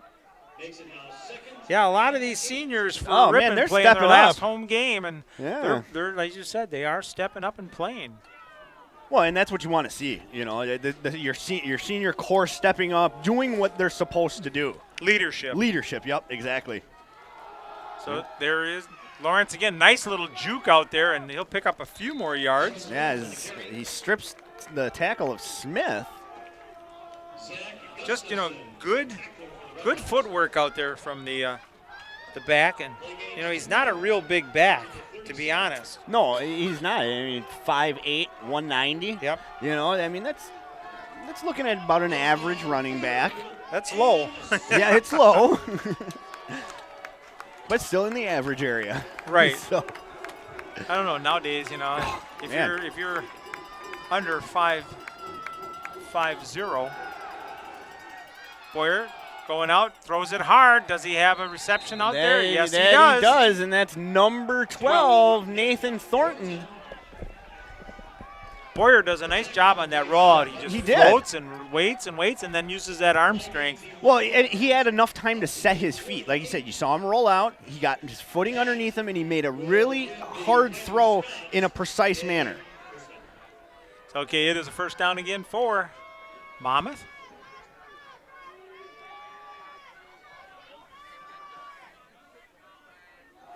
Keeping it. There's the pitch.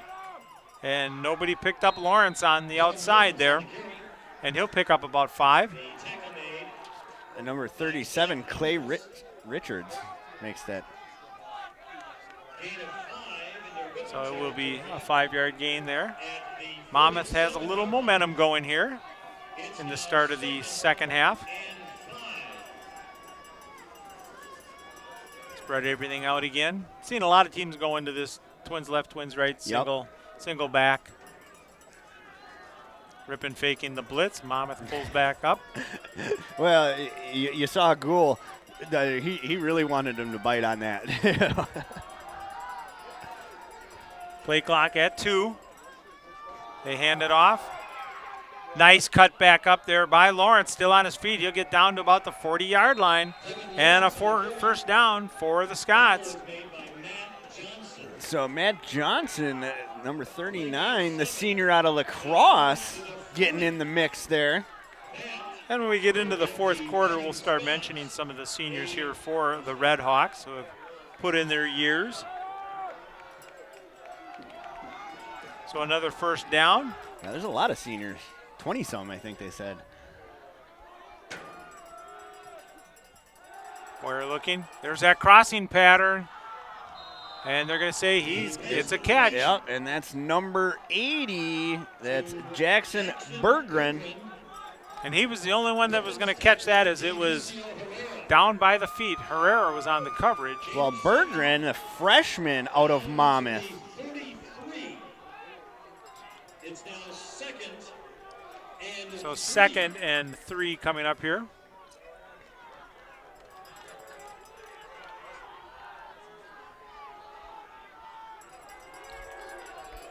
Good crowd here at Ingalls Field today. Yeah, it's beautiful. Boyer dropping back, rolling out, rolling, looking. Has pressure, throws it behind his intended receiver. And he waited till the absolute last second to let that one fly. That one go, yeah. And Graham was too close to that sideline to even be able to make that catch. Yeah, it was behind him and not able to come up with it. So it'll bring up 3rd and 3. Lawrence in the backfield. Boyer calls out the play as he gets it from the sideline. Lawrence will flip sides. And they give it to him to that side. He goes to the left off, and he'll have the first down and about a yard extra to go. So he'll pick up that first down. Well, he has been their workhorse today, and you can see he commands a good offense out there. He looks for his blocks. He finds the holes.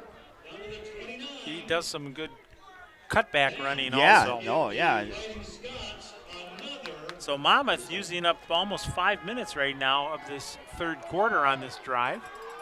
We're on the 7th play right now. This will be 8.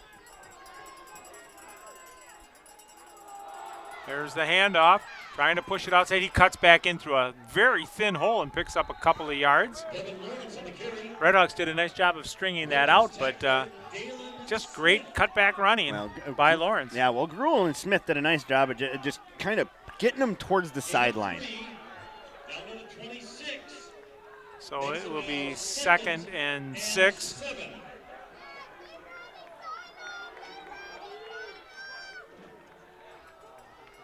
This time Boyer will keep it himself. And he'll pick up a yard or 2. Yeah. It looks like about 2 there. They're really having a lot of success running off that left side of the offensive line. Yeah. So it'll bring up 3rd and 3. We got Dylan and Murphy on the left side there, and they're usually, really good go-to guys for stopping that line.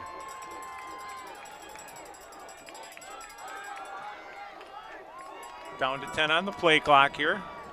Boyer taking his time. Everybody's checking their wristbands. 3 on the clock.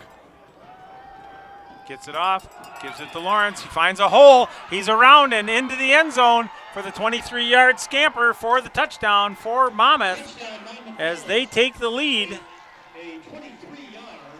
16-14 with the extra point attempt to come. Pickard. Oh, that was Pickard? Pinkard. Sorry, Pinkard. Yeah, the 6 Didn't and see him the 8. switch out. Yeah, the 6 and the 8. Couldn't really tell either until I saw the close-up there. So a 23-yard touchdown run at the 9:01 mark here in the third quarter. And Monmouth did a good job. It was a good drive. 10 plays, 44 yards. They ate up a lot of time on the clock. Kick is up, and the kick is good.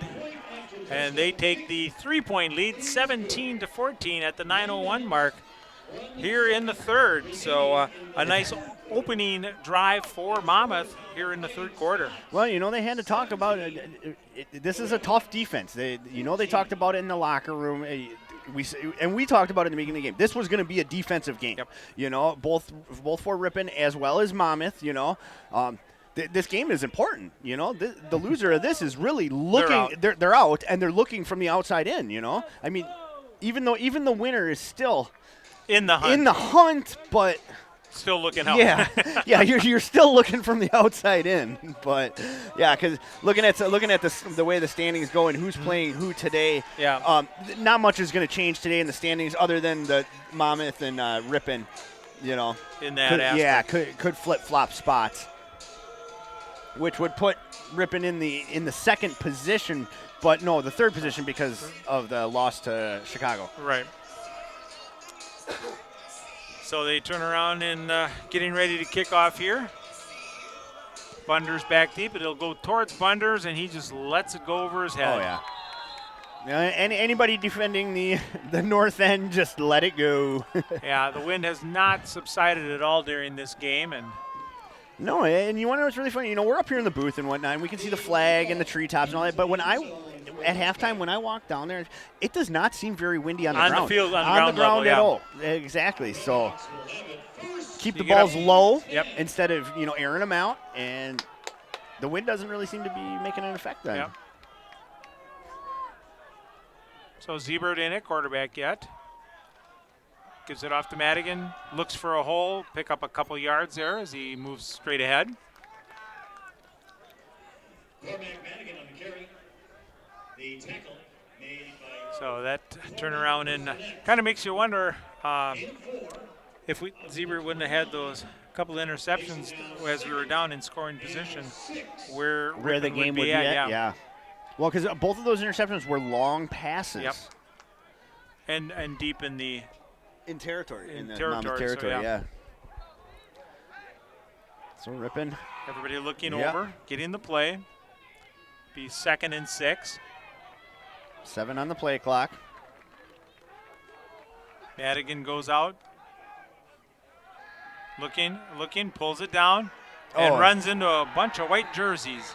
As he got hit pretty hard there by number 46 and number 55. It's Corbin Personette, credited with the tackle there. It'll be a loss of 1 as he was not able to get back to the line, so it brings up 3rd and 7. It's now 3rd and 7. Twins to the top side, single to the near side. Madigan in the backfield. He becomes not just a running back, but also a receiver. Well, I saw Bothan run in too. Looking.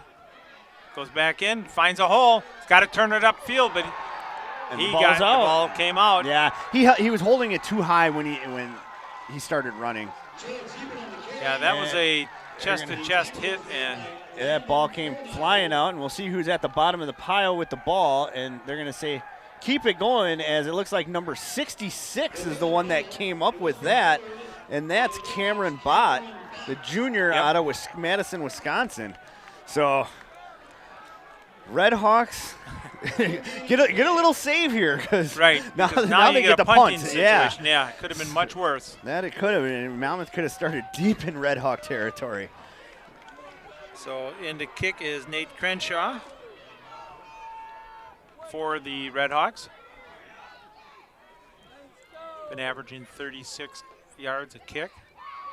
And he keeps it low. Oh, and a nice spiral. Nice line drive and over the top. Oh, a nice cut back there on that. And knocked out of bounds somewhere around the 32, 33-yard line. They're actually going to move it up to the 34 now. Yeah, well, Graham did a great job there. He thought it was legitimately going to carry farther than it did. And it checked up. But you got to give Crenshaw some props on that. That was low, spirally kick. And that's what he was practicing. Yeah, that's what we saw him at halftime doing. Yeah. So, and like we were just talking, that's going to make the difference today. The punters, if they put it high in the air, is not going to work. Yeah, it's not going to be a very good turnout. So here we go. Second possession for Monmouth here in the third quarter. They scored a touchdown on their last possession to take the lead. Hand off to the running back, looking to catch the corner, cuts up, and a nice job up there. Number 26, Devin Smith with the hit. Go up there and stuck a shoulder in there. And that's what you like to see these guys do. Be a loss of a yard. Like we said, seniors stepping up again. Smith, another senior. And, he's got to be loving today because he's from Arizona. So it's been cold the last week and a half. So this is like a heat wave. Yeah. So Gabe Boyer gets it, looking to pass right over. There's a blitz, and he throws it away. And it's intercepted by the lineman, Murphy. And Murphy's brought down at the 11th. He better not give that ball up. Yeah, he better keep that ball. Well, I don't care. Let Mom and Dad pay for it. You keep that ball. Well, you saw Gould come running through there. And Boyer had to dump it. He had to dump it. And Murphy in the perfect spot at the perfect moment. You could not ask. I mean, for a sophomore, he's playing like a senior. That was quite the play there. Wow, yeah, rewind that and watch that again, I'm telling you, because that was amazing. I'm watching the replay. Yeah. Oh, 64. Oh, I thought it was 94. No, 64. Oh, my bad. Looked like the 9. That's Terracin Giles, the freshman out of Lauderhill, Florida. So that just made his season. Oh, yeah. And there's going to be no gain as Ramage tries running that one. Yeah, he's still getting he is getting congratulated over there on the sideline. Oh yeah, it's a big day for him. This is a momentum shifter right here. If the Redhawks can capitalize, yes. And we will see as it'll be 2nd and 10. Monmouth's defensive line has stepped up very well today. Ramage will get it again, trying to go around the left side, turns the corner. He'll get down to about the 7 or 8 yard line. Now we're getting a late flag out there. Yeah. And Monmouth is clapping, so it might be against I'm thinking it's going to be on the cluster that was by the far hash mark there. Should be against Ripon. But, yeah, I'm not. Somebody said something, did something after the play was over.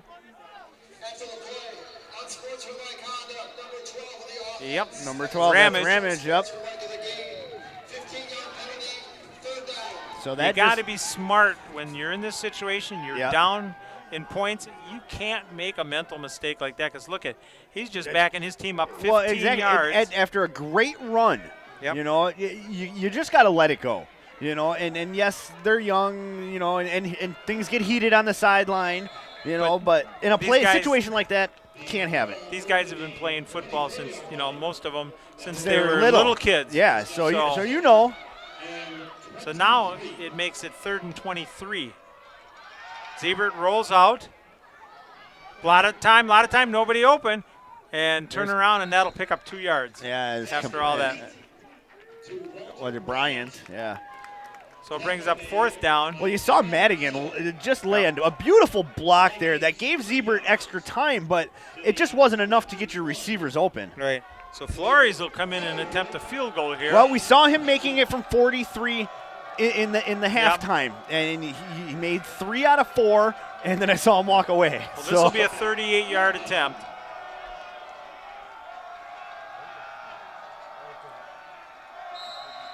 And we're getting timeout called by Ripon.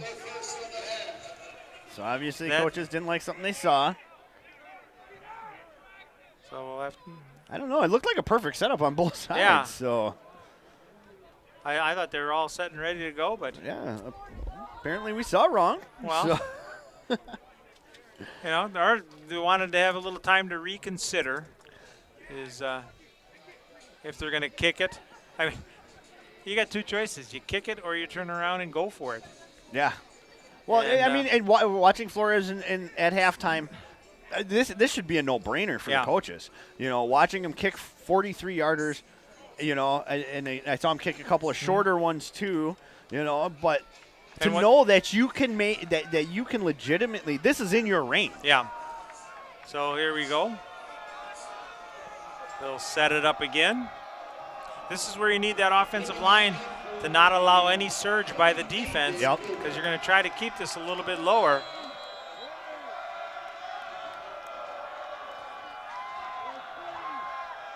There's a snap. It's down. Kick is up. It looked like it got a little block. Just short. Yeah, it looked like it looked like they got a finger on it here. I'm gonna have to double check this. I'm gonna watch the replay here. Well, he had to get it up quick because there was that surge on the line. You saw the side from the left-hand side here. You saw the penetration. But I like the call. Go for it, because what's worse that happens? They get the ball at the 21-yard line. 3:56 to go here in the third quarter. The Scots leading the Redhawks 17-14. See if you can see if anybody. And that we did. It looked like I couldn't see the number, but the guy on the farthest out on the left-hand side looked like he might have got a finger on it. Yeah.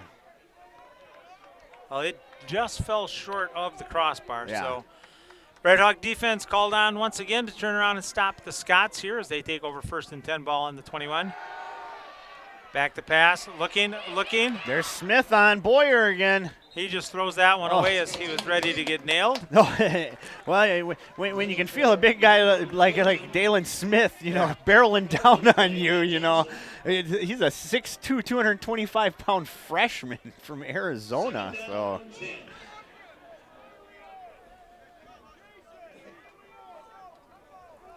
So we will bring up a second down. Should be second down. They have first on the far marker. They forgot to switch it, but. Handoff. Big hole up the middle, still on his feet. Cross 30 up to the 34-yard line and a first down. Yeah, Lawrence did a nice job there initiating contact and then pushing through it.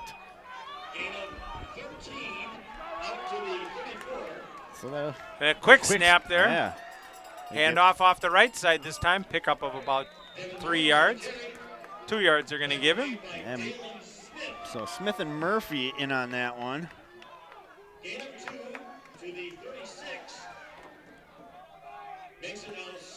So the ball is sitting on the 36-yard line of the Scots, and we're coming down on the 3-minute mark here in the third quarter.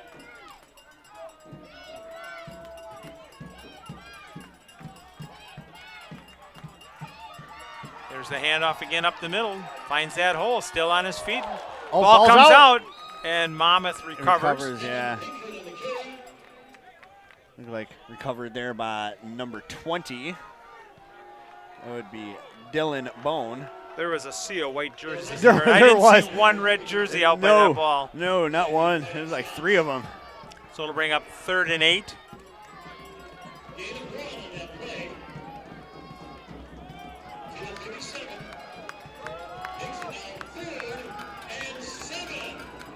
Turn around and see what Boyer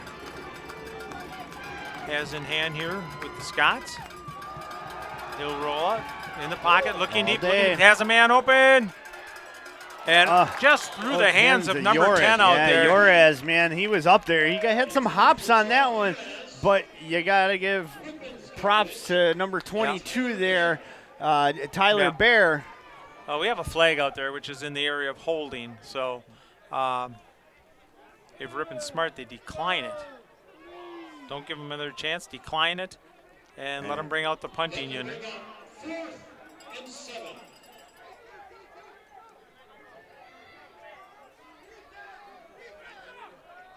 And it will bring up a punting situation.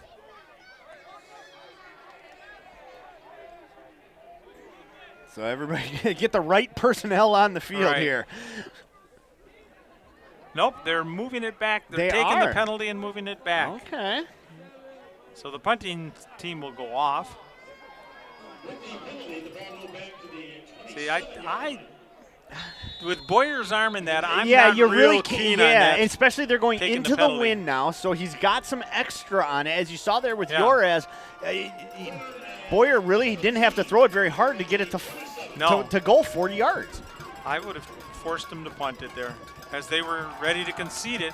See, now you're giving him another shot at it. And he's got some open room here. And he's got some legs, and he's still going. And he's going to be come short. short. Yeah. But now fourth, you're Fourth do you and go about two. in about 2? Yeah. What do you do? Do you go for it here if you're Monmouth, or I mean? I would think you could get 2. Well, they've shown that Lawrence has easily been able to penetrate this line. Yep. But they are coming out with the punter. See where everybody lines up.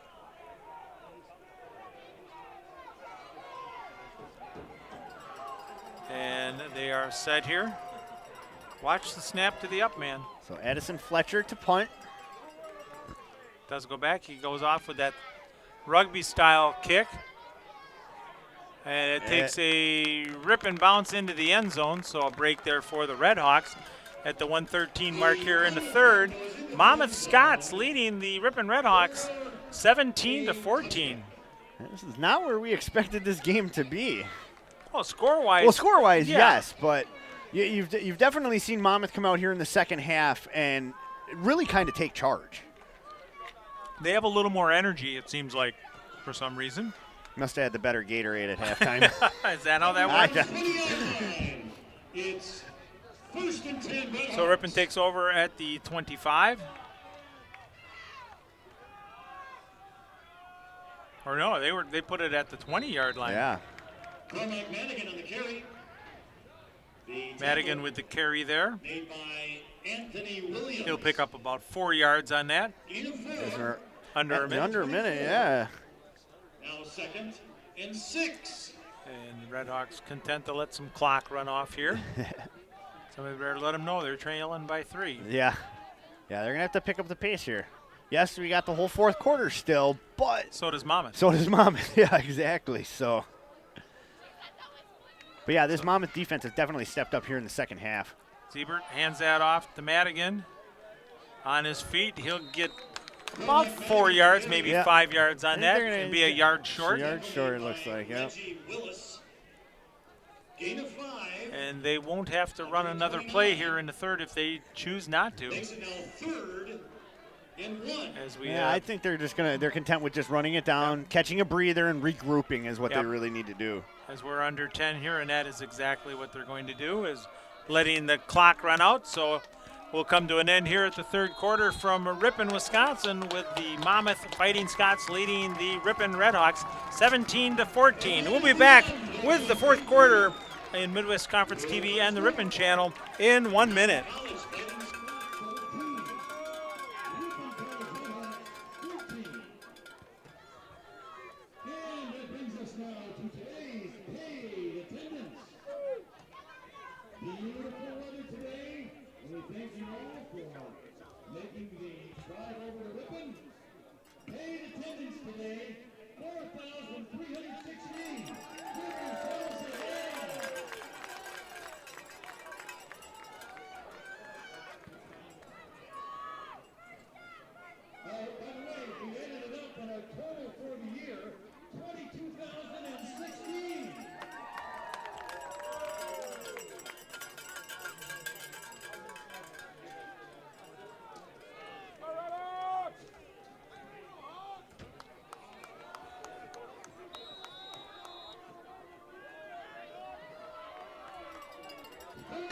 Welcome back as we get ready to start the fourth quarter from Ingalls Field. Monmouth leading Ripon 17-14. Siebert rolling out, looking, throws back across the grain, has a receiver out there in his hands and out. Madigan almost. Did a nice try on that. It was in his hands, but he was kind of contorted out there and he had to come back. It was on the inside shoulder, and the defender had.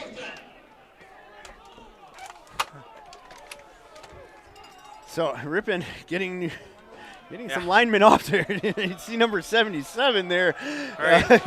Keshen Cleveland just hustling off the field there. 4th and 1 here. Ripon is going to go for it as they do trail. Ziebert back. Give it to Madigan. Madigan turns the corner. He'll get the first down and a couple extras and keeps the drive alive for the Redhawks. And that's a nice job there by Cormac by getting out there and cutting and turning that corner. Yeah, Madigan turned around and has 57 yards in the ball game before that carry, so that puts him well over 60 yards here in the ball game.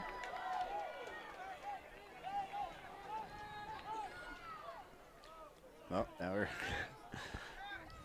Ripon real content with just, coming up to the line, looking at the defense, and then making their changes. Next time Ziebert comes into the store, I'm going to just stand there and clap my hands 3 or 4 times before I even recognize him. Oh, and a big hit there by number 46. That's Corbin Personet. And he came flying in untouched. Uncontested for sure. Somebody missed an assignment on the line there. Yep. So that's a 7-yard sack there, so it'll bring up 2nd and 17 for the Redhawks. Ziebert had nothing. They couldn't do anything except tuck that down and well, he take was the hit. backpedaling to get set up to pass and couldn't avoid the contact. Do you hear him out there? Hey, Trying that hard count, and then they're sitting. They're sitting. They know it's not going to work now because Monmouth has now seen Ripon do this on every single play. Well, and plus all the footage they've watched, they know. Play clock at 5. Gets it out, looking. Had McCormick, or had Madigan open over the middle, and he just couldn't get it out to him as he was being absorbed. Yeah, well, Personet again comes through that line there and is just being relentless.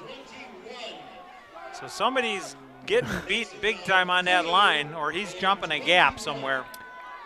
Well, he's the defensive end, so he's obviously getting in. He's beating somebody. Well, yeah, you got number 78 on the far end. That's playing opposite him. So it brings up 3rd and 21. Has a receiver open and never even turned to look for the ball. That was number 20 out there for the Redhawks. Yes. Yeah. And that was Capena Megaseo. Yep. He never even looked. So it'll bring up 4th down. So a good opportunity by the Redhawks kind of gone by the wayside there. As it brings up that punting situation. Here you got to rely on your defense to turn around and stop them once again.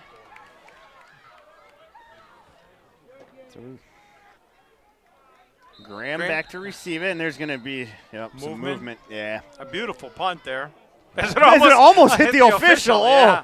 Oh, he wasn't looking. He was looking down. Yeah, he was not paying attention because he heard the whistle blow, and so he didn't think he was going to kick it. Well, it's just like, being a pitcher, if the umpire if you're in your windup and then starting delivery, you turn around and stop it. So it's a delay of game by Monmouth. Okay. So it'll be a 5-yard penalty assessed. They said it was on 0. I'm looking to see if there's a 0. Where's 0 is? Oh yeah, there he is. Okay. Yeah. I was looking. I couldn't see him. He was being blocked. Yeah, that's Jeremiah Glenn Lewis Charles. And he must have been late coming on the field, so that's where the call was. So we'll try this again now. Crenshaw turned around, had a beautiful punt for nothing. Gets another shot at this one. Good height on that, carrying it over, taken at the 29-yard line, looking to cut back up. Coming around the wide side. Herrera missed the tackle there, and then you get number 3 34. or 34, sorry. That's Kevin Teo in there with the tackle, the senior from Appleton. And turn around and good field position for Monmouth as they will start at the 45-yard line with 12:28 to go here in the ballgame. Glad to have you all along on Midwest Conference TV and the Ripon Channel on a beautiful day from Ripon, Wisconsin. Yeah, you want to watch the replay of this, and go to the Ripon Channel's YouTube page, and It'll be up either later today or tomorrow. There's a handoff off the left side, still on his feet, still going. Oh. First down and a lot more. Yeah, that's an extra 10 yards after initial contact. Yep. And you just can't have that if you're the Red Hawks defense. Not in this situation, trailing by 3 with the clock running. And a quick snap. They're going to give it to him again. This time he goes off the left side. Not as successful. Yeah, gain of about a yard. Lawrence will pick up, as you say, a yard on that one. And Lane in there on the tackle for the Red Hawks. And Monmouth will start to get into a position where they're not going to be in a hurry to do anything. No, they're not. They're going to let that clock work. Use it to their advantage, you know. To make it 2nd and 9. One possession ball game here. Give it to him again. Oh, ball's out. Yep. And there it is, covered by 0. Dalen Smith, the freshman, coming up with a big play for the Red Hawks. Lawrence tried spinning, but boy, there was a forearm shiv there that knocked that ball loose. Yeah. And the Red Hawks defense comes up. Now the offense needs to step up here. Well, you saw the big hit by Lane, and then Smith he flopped right on top of that. Right place, right time here. You know, and that's what Ripon needs here. They need something positive to help their momentum going down, especially the way the last series ended. Exactly. So they'll start 1st and 10 on the 38 here. Siebert in the shotgun. Give that one to Madigan. Picking his way forward. He'll pick up about 3 yards. The tackle made by Caleb Plettenberger. Plettenberger in on the tackle there for Monmouth. 41 makes it 2nd and 7. And the Red Hawks trailing by 3. Well, they need to kind of pick up the pace here. Yes, there is 11 minutes left in the game here, but that's not a lot of time, but yet it is. Not the way these two teams have been controlling the clock. Siebert fakes, looking, rolling out, down the middle, and does a nice job, just throws it away. Smart move there as there was nobody open. Well, Megaseo, he was covered. He wasn't there wasn't going to be enough for him to come back. So No. Siebert did a great job there of just getting it close but throwing it out of bounds. So it'll bring up 3rd and 7. It's now 3rd and 7.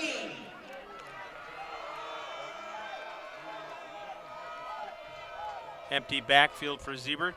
This is almost a point where you're getting pretty close to the time where you got to think about making this a 4-down situation. Yeah. You know, you look to get half of it here at the least, and then make that decision on 4th.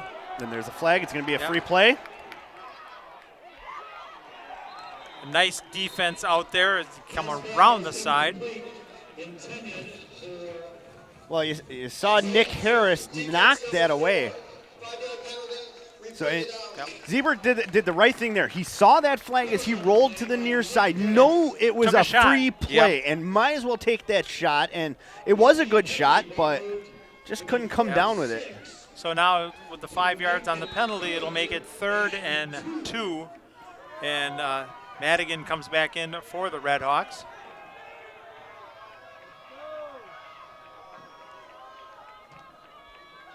So coach is getting ready to call in the plays here. 10 on the play clock. Down to 5. Siebert gets it bobbled a little bit, going downfield with it. He's got Megaseo, but And they're going to you got to throw a flag on that because he was holding. Well, but they not both were holding each other. You could see it. You know, they both had a hold of each other's jersey. So, and I like that. The ref made a no call. He could have thrown the flag, but do you call a penalty on both of them then? Because they both had a hold of each other's jersey. Well, you also have to, on that situation, look, is the receiver ahead of the defender where he could gain distance, then it is a definite hold on the defender. Well, it happened right in front of that official. So, and he wasn't pulling it out regardless. No. So it'll bring up 4th and 2, and Ripon is going to punt it. I will give this officiating crew props. They have done a very good job today. Yeah, there's been minimal laundry, and a nice little pooch kick there, taken at about the 15-yard line and shooting up the sideline and getting up to the 45-yard. Good return there for Monmouth. Yeah, Graham did a great job there. He settled under it, and he saw where everybody was going and found himself a line. Yeah, he went to that sideline and then brought it back in again as everybody was over pursuing. So the Red Hawk offense sputters there and has to turn it over. So it'll be 1st and 10, ball on the 45 of Monmouth for the Scots. 10:27 to go here in the fourth quarter. And they will take their time and let the clock chew off time. Oh, yeah, you're ahead. Burn it up as much as you can. You're going to turn around and get a steady dose of Boyer here. He's looking downfield, going he's got deep. a man. Has a man open. Here it is, number 12, Thornton.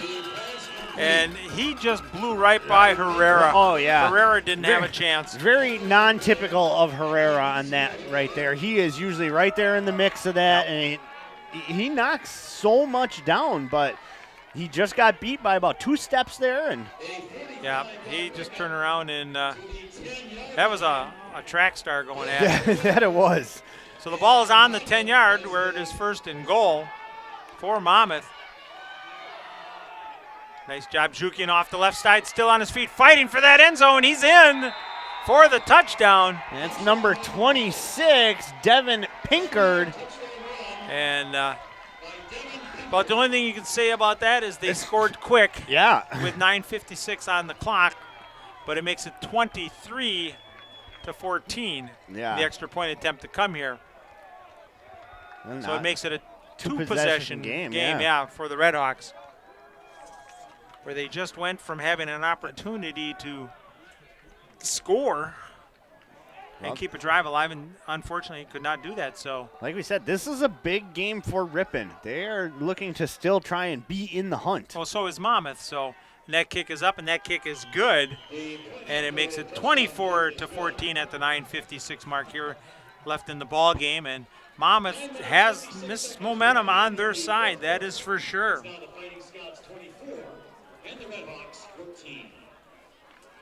Well, as Casey said earlier, a lot of seniors so many on the team this year. I mean, normally, you got maybe 10, 11. There's 20-some. You said there was 20-some in here? Yeah, I was listening to him read the names off in the pregame and whatnot, and I couldn't believe that. Yeah, I mean, number 1, Lely from Sheboygan, Wisconsin, senior. Number 17, Aaron Landry,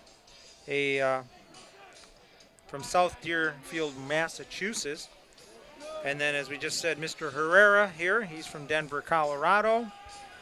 Number 18, Walter Bryant, wide receiver from Bakersfield, California. Cormac Madigan from Rosendale, just down the road here. And Tyler Bear from Mequon, Wisconsin. And we'll continue to get those guys, the seniors, recognized throughout the rest of this quarter. So Bunders will let it go out of bounds. So we'll turn around and take over possession on the out of bounds. Number 26, Devin Smith from Tucson, Arizona. They'll put it up at the 35. Number 39, Matt Johnson from La Crosse, Wisconsin. Kevin Towle, the running back from Appleton, Wisconsin. Austin Krause from Waupun, Wisconsin. And we'll continue with those after. So the Red Hawks rising today. Is it? Yeah, it's up to 60 already now. It's supposed to be, like I said, 65 tomorrow possibility, so we'll take it. Yeah, I just happened to look down and see that it had jumped. The ball's out. And Ripon falls on it. Yeah, I don't know. That lineman looks like he's got a hand on it. He's muscling it. Yeah, he did. And that's number 55, yep. That's Anthony Williams, the junior out of Fort Lauderdale, Florida. And so that a little is not bobble out there, and that could be the dagger in the heart of the Redhawks. It could be. If Monmouth comes down and scores on this one, then yeah, it's going to be a joyful bus ride for Monmouth. And then they'll stay in the hunt. Yeah. Well, with the Monmouth win today, that'll put them at 7-1, right behind Lake Forest, who is probably going to win their game today too. Yeah, because who are they playing? Lake Forest is playing Beloit. Yep, and Beloit's at the bottom of the field this year. Going deep, receiver out there, comes back and makes the reception at about the 8-yard line. Yep, that's number 8, Nathan Graham. They're going to say, nope, right on the 10. Neither official was downfield far enough to yeah. to really mark that one. So it'll be 1st and goal once again for Monmouth.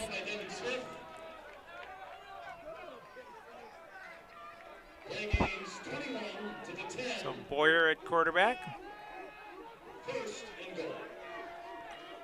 Got the power back in there. Oh, he's looking to go to it through the air.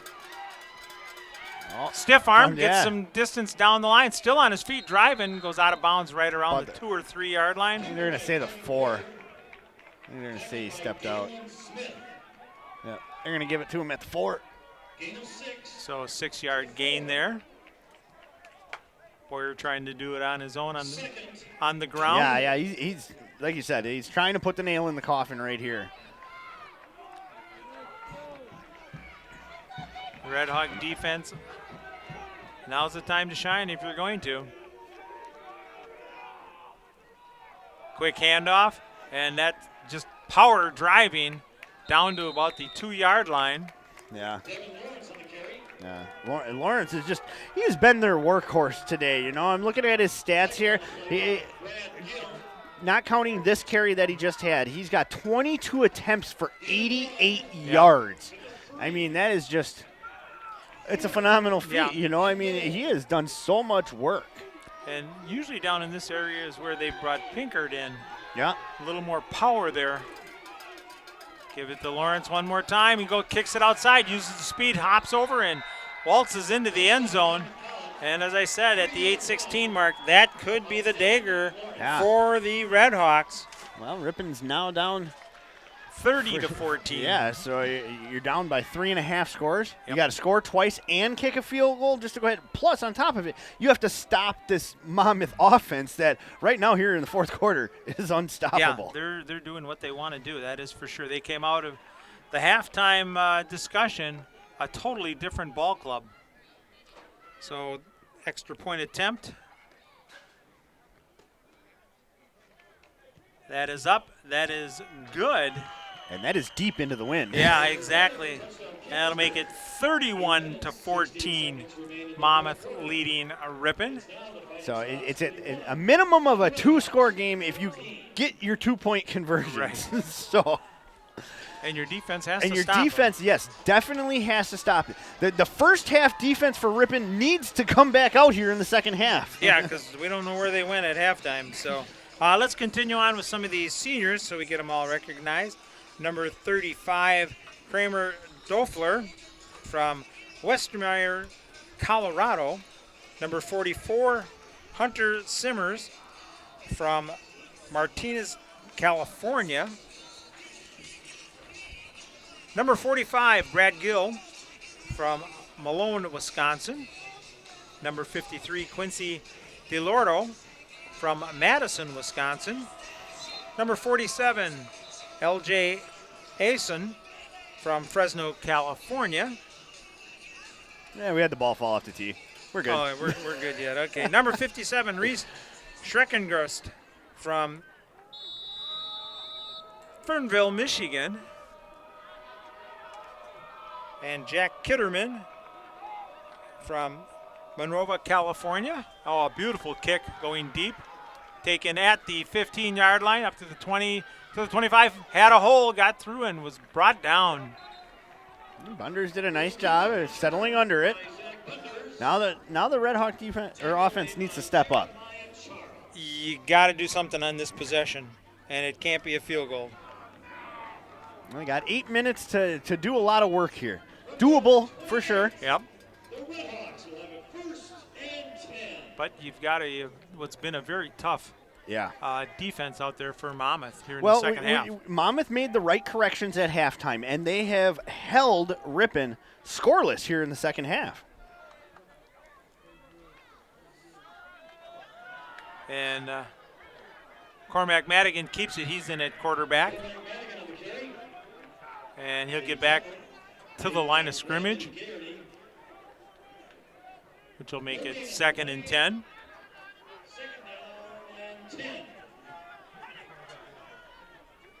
Cormac looking to get something going here for his Red Hawks. Oh, just changing up a look here. Trips to the near side, twins top. Madigan in the backfield.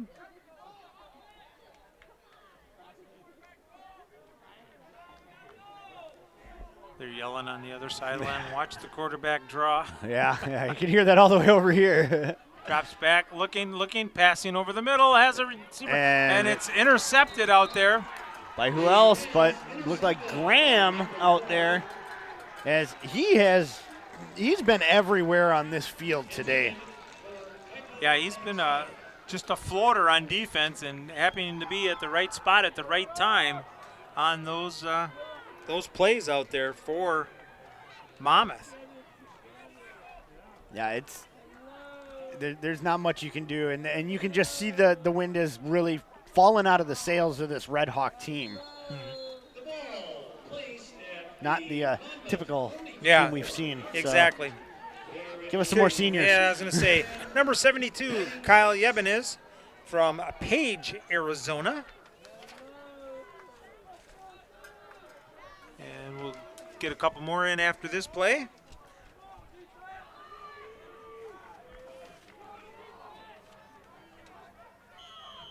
And we're going to get a delay of game. Yep.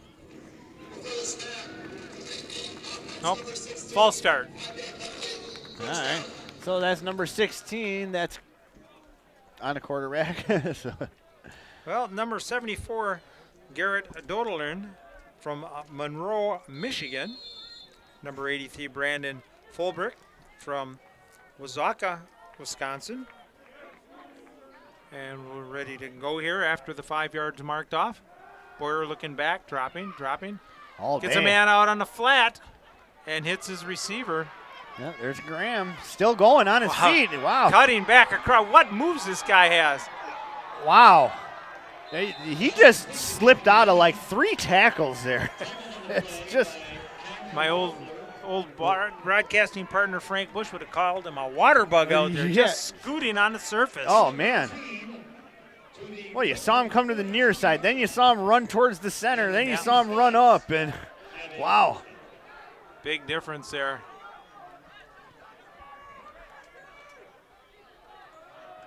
And keeper by the quarterback. He's brought down for a loss. And tackling Berkler in there for the tackle. Continuing with the seniors here, number 78, Zach Fisher from Appleton, Wisconsin. Number 84, Mike Burke from East Troy, Wisconsin. As they spread it out here again. 2nd and 12. There's a handoff. That's going nowhere, and they're not really too concerned about it. They're more worried about the clock. So McCade Brooks making his appearance, the freshman out of Astoria, Illinois. And he'll take a loss on that carry. Brings up 3rd and 14. Number 79, Mason Leslie from Grant, Michigan. And number 90, Arzel Teroje from Portland, Maine. Ooh. Like you said, we had, 18 states represented? Yeah, 18 different states represented on this Red Hawk team. There's a little flare pass out there, and that'll be another loss as the clock continues to run down at under the 5.5-minute mark. And the last 3 seniors, number 95, Zach Gustafson from Huntley, Illinois. Number 99, one of your favorites, Dylan Ross. I love Ross. From Scott Air Force Base. And number Well, actually, it's not a number because the assistant coach is Theron Schindler, and he's from Lancaster, Wisconsin. We want to thank all those seniors for their dedication to Red Hawk football over the years. And a beautiful kick going to be taken at the 10-yard line. Sidesteps a couple, gets across up to the 20, met at the 22-yard line, and that's where they're going to mark him, right at the 22. Well, it's kind of hard to work against 4 other guys, you know. Yeah. You just saw all them white jerseys just wrap up bunders, and he tried. You saw the secondary effort, but he just wasn't going anywhere. A good 12-yard return there on all personal effort. So we will turn around and take over 1st and 10. 4:40 left on the clock here in the ball game. Mason Verley is in there for a running back as Madigan will keep it himself and get down to about the 25. So Ripon, interesting choice here by running the ball. Yeah, I'm kind of surprised as we are coming up on the 4.5-minute mark and a timeout taken here. Well, if they're going to take out, let me get rid of some of these legalities they make us tell you. Today's MWCT webcast, including video, audio, images, and all other content, are the sole exclusive property of Ripon College, Monmouth College, the Midwest Conference, Stretch Internet, and the Ripon Channel. Any reproduction, distribution, or other unauthorized use of this copyrighted webcast without the consent of Ripon College, Monmouth College, the Midwest Conference, Stretch Internet, and the Ripon Channel is strictly prohibited. That's right, prohibited. That means don't do it. Exactly. And we got an injured player out there, so that's why it was stopped. Not a timeout. Okay. So it's an injury timeout. Well, so we're halfway there. You'll have those once in a while. Coming up on the calendar for the Midwest Conference next week, the last week of the conference season. Yeah. Ripon will travel up to Lawrence, and that's always an important game as they play for the Holing-Deslin trophy up there. Yes, they do. Then Cornell will be at Grinnell. Illinois College will be at Beloit. University of Chicago at Lake Forest. That would be a game to go see. Yeah. And then Knox at Monmouth.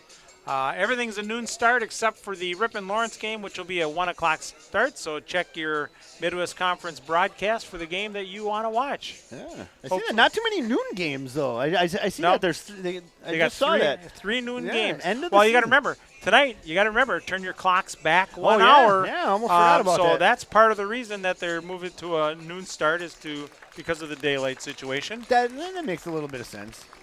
So a player getting up and being helped off. So you hate to see anyone get injured this late into a ball game. Yeah. But this game, like you said, this game's been a battle, and this defense for Monmouth is just. Hey, they showed up for the very first snap of the game, and they've been doing it all game long. That they have. So 4:22 on the clock. 31-14, Monmouth with the comfortable lead here. 2nd and 7. Madigan rolls out, got pressure on him. Now he pulls it down.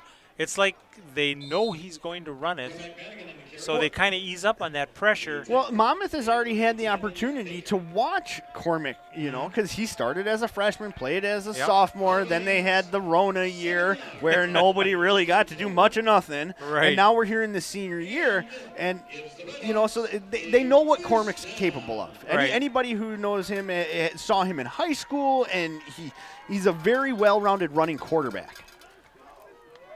So it brings up 1st and 10 here. Looking to pass. Little dumper over the middle, brought in. A nice one-handed catch out there by number 18, and we've got a Ripon player down on the far side. Yeah, he went down pretty hard here. I'm going to have to check our replay here. It's number 4 on the ground. I believe that's Bothan. Yep. I'm not sure what happened. I'm going to try and watch the replay here while they take care of him. All right. You watch that and see, and I will keep abreast of what's happening. He's down over there. And let's see. He just trips. He just trips. He just tripped on the 39-yard line. Yeah. Foot must have stuck. He must have stuck and it must have twisted because it looked like he was going to do a juke move and then just kind of fell over face first. So they're down there working on him. They got him rolled over. Can't tell if they're working on a leg or or where it is. They're too far away. I got multiple TVs here and a true view, and I still can't see. Yeah, but it was just weird. He was running, and like you said, it was like he was planting his foot to make a cut and just went down. Yeah, so I mean, it happens. We won't guess on anything. Nope.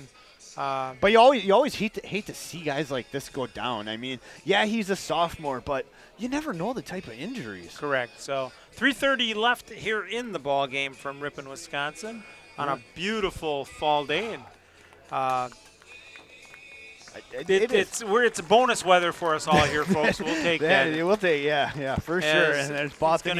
He's hobbling off, and that's the plant leg that I saw. So and it looks like he already has a brace on his knee. So was it the knee or was it the ankle? You know, because I'm betting it's the knee. Yeah. The way he went down like he just stepped in straight down. So. Yeah. It looked like as soon as he made that plant, and he just face first. So we wish him all the best. Hopefully. Well, he's got 2 more years, so. But still. You hate to go out this way in the last home game of the season. So here we go, 2nd and 5.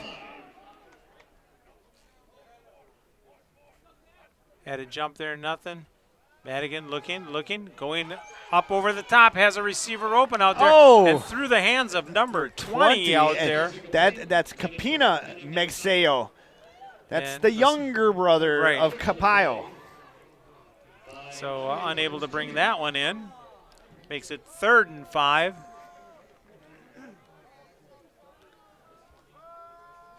And this crowd has gotten very eerily very quiet. It is eerie, man. It is very eerie. They have seen a good game up until midway through the 3rd quarter. And then it started turning. About the 9-minute mark in the 3rd quarter is pretty much when all the wind went out the sails. Yep. All out blitz. There's the dump off on the screen pass. Got some blockers out in front. And we'll have the first down. And Verley with the reception out there. So they'll stop the clock long enough to move the chains. Clock is definitely the enemy of the Red Hawks. That it is. And Madigan calling it out. This time he rolls to the right, looking. He'll pull it down and go. I mean, those are great plays, but the defense is allowing those. Yes. Because they're safe and they're not going to turn around and hurt anybody. Yeah, you're right. There's no point of stepping up and injuring yourself. Especially since Monmouth has a critical game next week. Yep. I mean, they're playing against Knox. Yeah, Knox isn't the 3-4 record, but still, Knox has been known to throw monkey wrenches. Yep. Looking, scrambling, got to cut back. Does it again. Another juke move.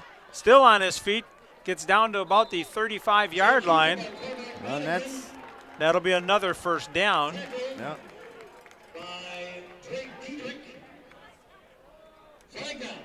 Oh, there's a flag. Looks like in the back, way back there. Way back. There is no foul. Okay, they're going to pick it up. They're picking it up. Yep. Must have fallen out of his pants as he was running. Yeah, your guess is as good as mine. So it brings up a first down for the Red Hawks. So penalty-wise, hasn't been a lot. Total of 10 penalties between both teams. So very low laundry day. So turn around and Red Hawks looking to score here, at least get some momentum going into the Lawrence game next week. A nice dump off there, and that's Verley out there.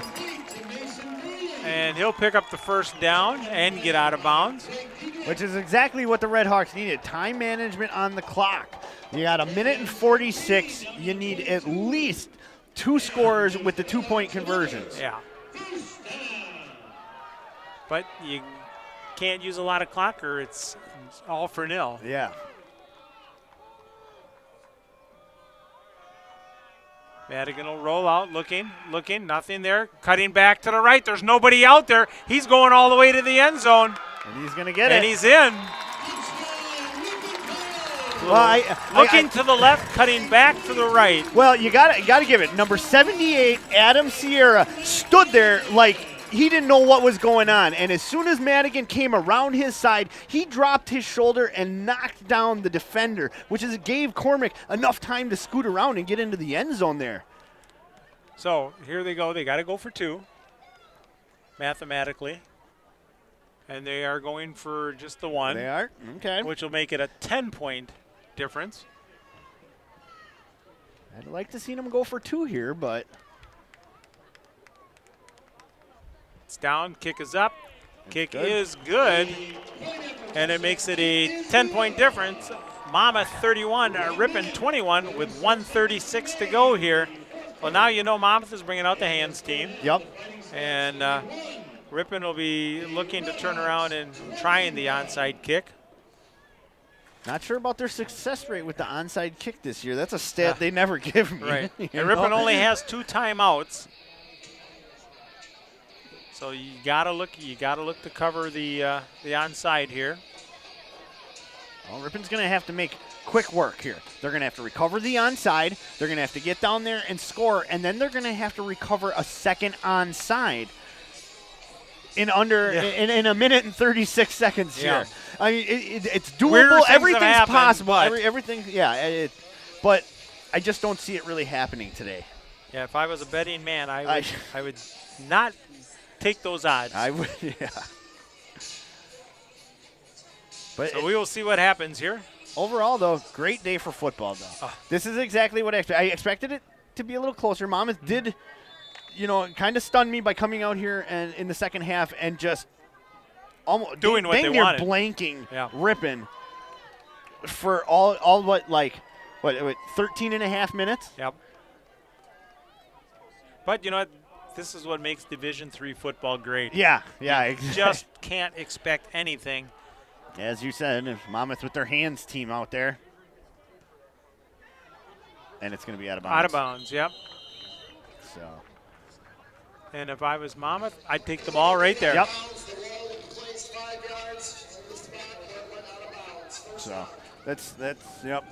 So Monmouth is they're gonna have to run a few plays as Ripon has 2 timeouts left. So they can stop it a couple of times and that'll be it. Monmouth will keep themselves in the hunt for the conference title as they'll remain 1 behind Lake Forest. I'm just looking at these stats. Carter Boyer, man, 11 for 20, 2 interceptions, 218 yards total, of which that he threw a 45-yard pass. Monmouth has always had strong quarterbacks. That they have. And that's just tradition with them. And they've really complemented it with a good ground game today. Yeah, I'm quite impressed. Like we talked this morning, Monmouth, they throw a lot. They always have. They always do. But today to come out with this running game that they did today. Lawrence, phenomenal job. Yeah. Oh yeah. Pinkard did a super job. Yeah, great senior there. Out of Lawrence. Yeah. So Ripon will use a timeout, which leaves them with 1 to go here. Exactly 1:30 to go, as. It'll be 2nd and 9. Yeah, it's for Monmouth. It's been a fun game. Yeah, a little slow ride I hear in the background there. Exactly. Yeah.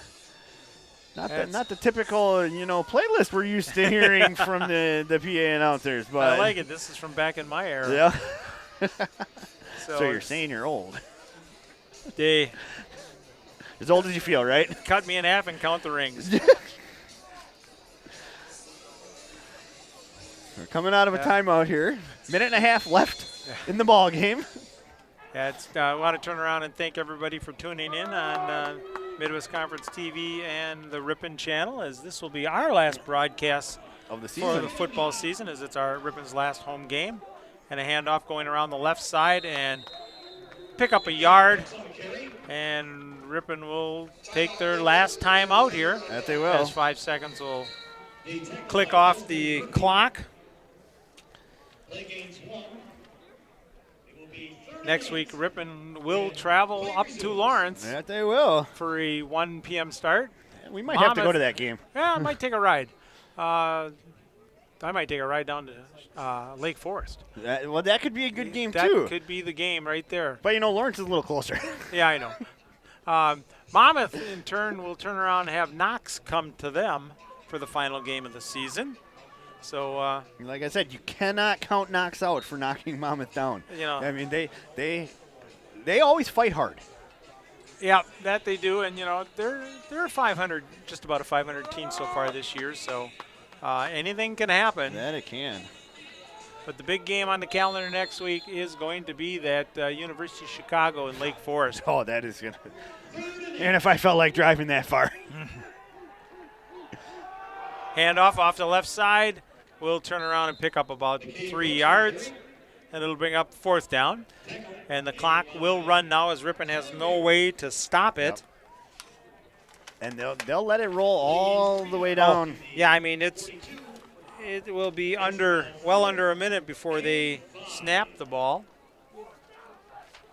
and they'll even let it just run down and take a 5-yard penalty here, and allow for their punter to come out and kick. Oh yeah, you might as well. A little pooch punt, drop it inside the 5, And it will run. The officials are standing there and watching the clock.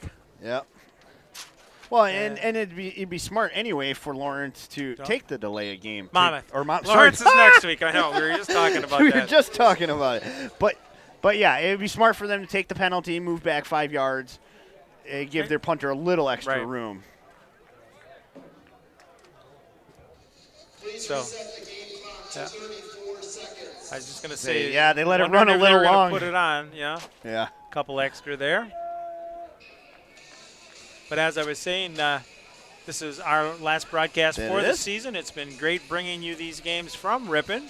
Hope you've enjoyed them. We want to thank Mike Westermeyer for the SID from Ripon for all the information that he's passed on to us this season. Oh, man, without him, I don't know if my prep work could be half as good. He does a great job. Gives me a dossier. I do my homework during the week, and he gives me a dossier that's twice as good as what I looked up. Well, exactly, and then you get the extra on Thursday afternoon with the changes. Yeah, I love those emails. He does a great job. I want to also thank our executive producer and cameraman, Cole Gagney.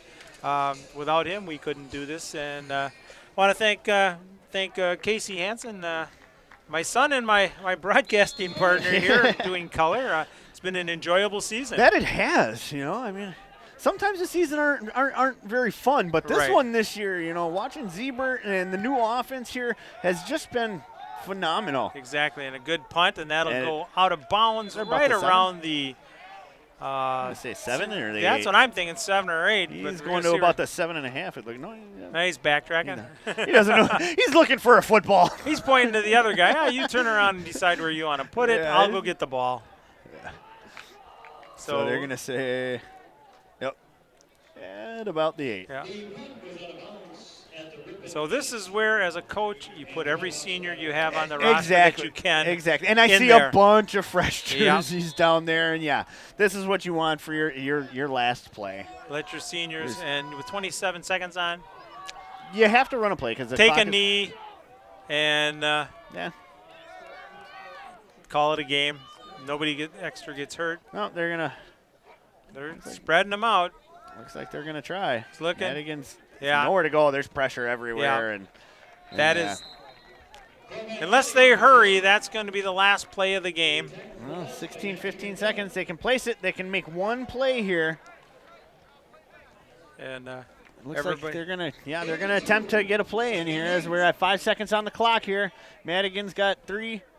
There's 2, and it got the play off. Throw this one. There we go, a little dump pass out there, and incomplete. Dropped by Walter Bryant. And that's where the game will come to an end. I want to turn around and thank everybody for tuning in and watching this with us. Today's MWCT contest was brought to you by Ripon College, Monmouth College, the Midwest Conference, Stretch Internet, and the Ripon Channel. Thank you for joining us, and please visit us at www.midwestconference.org for more information on MWC TV and Midwest Conference sports. I'm Howard Hanson, wishing you a good afternoon.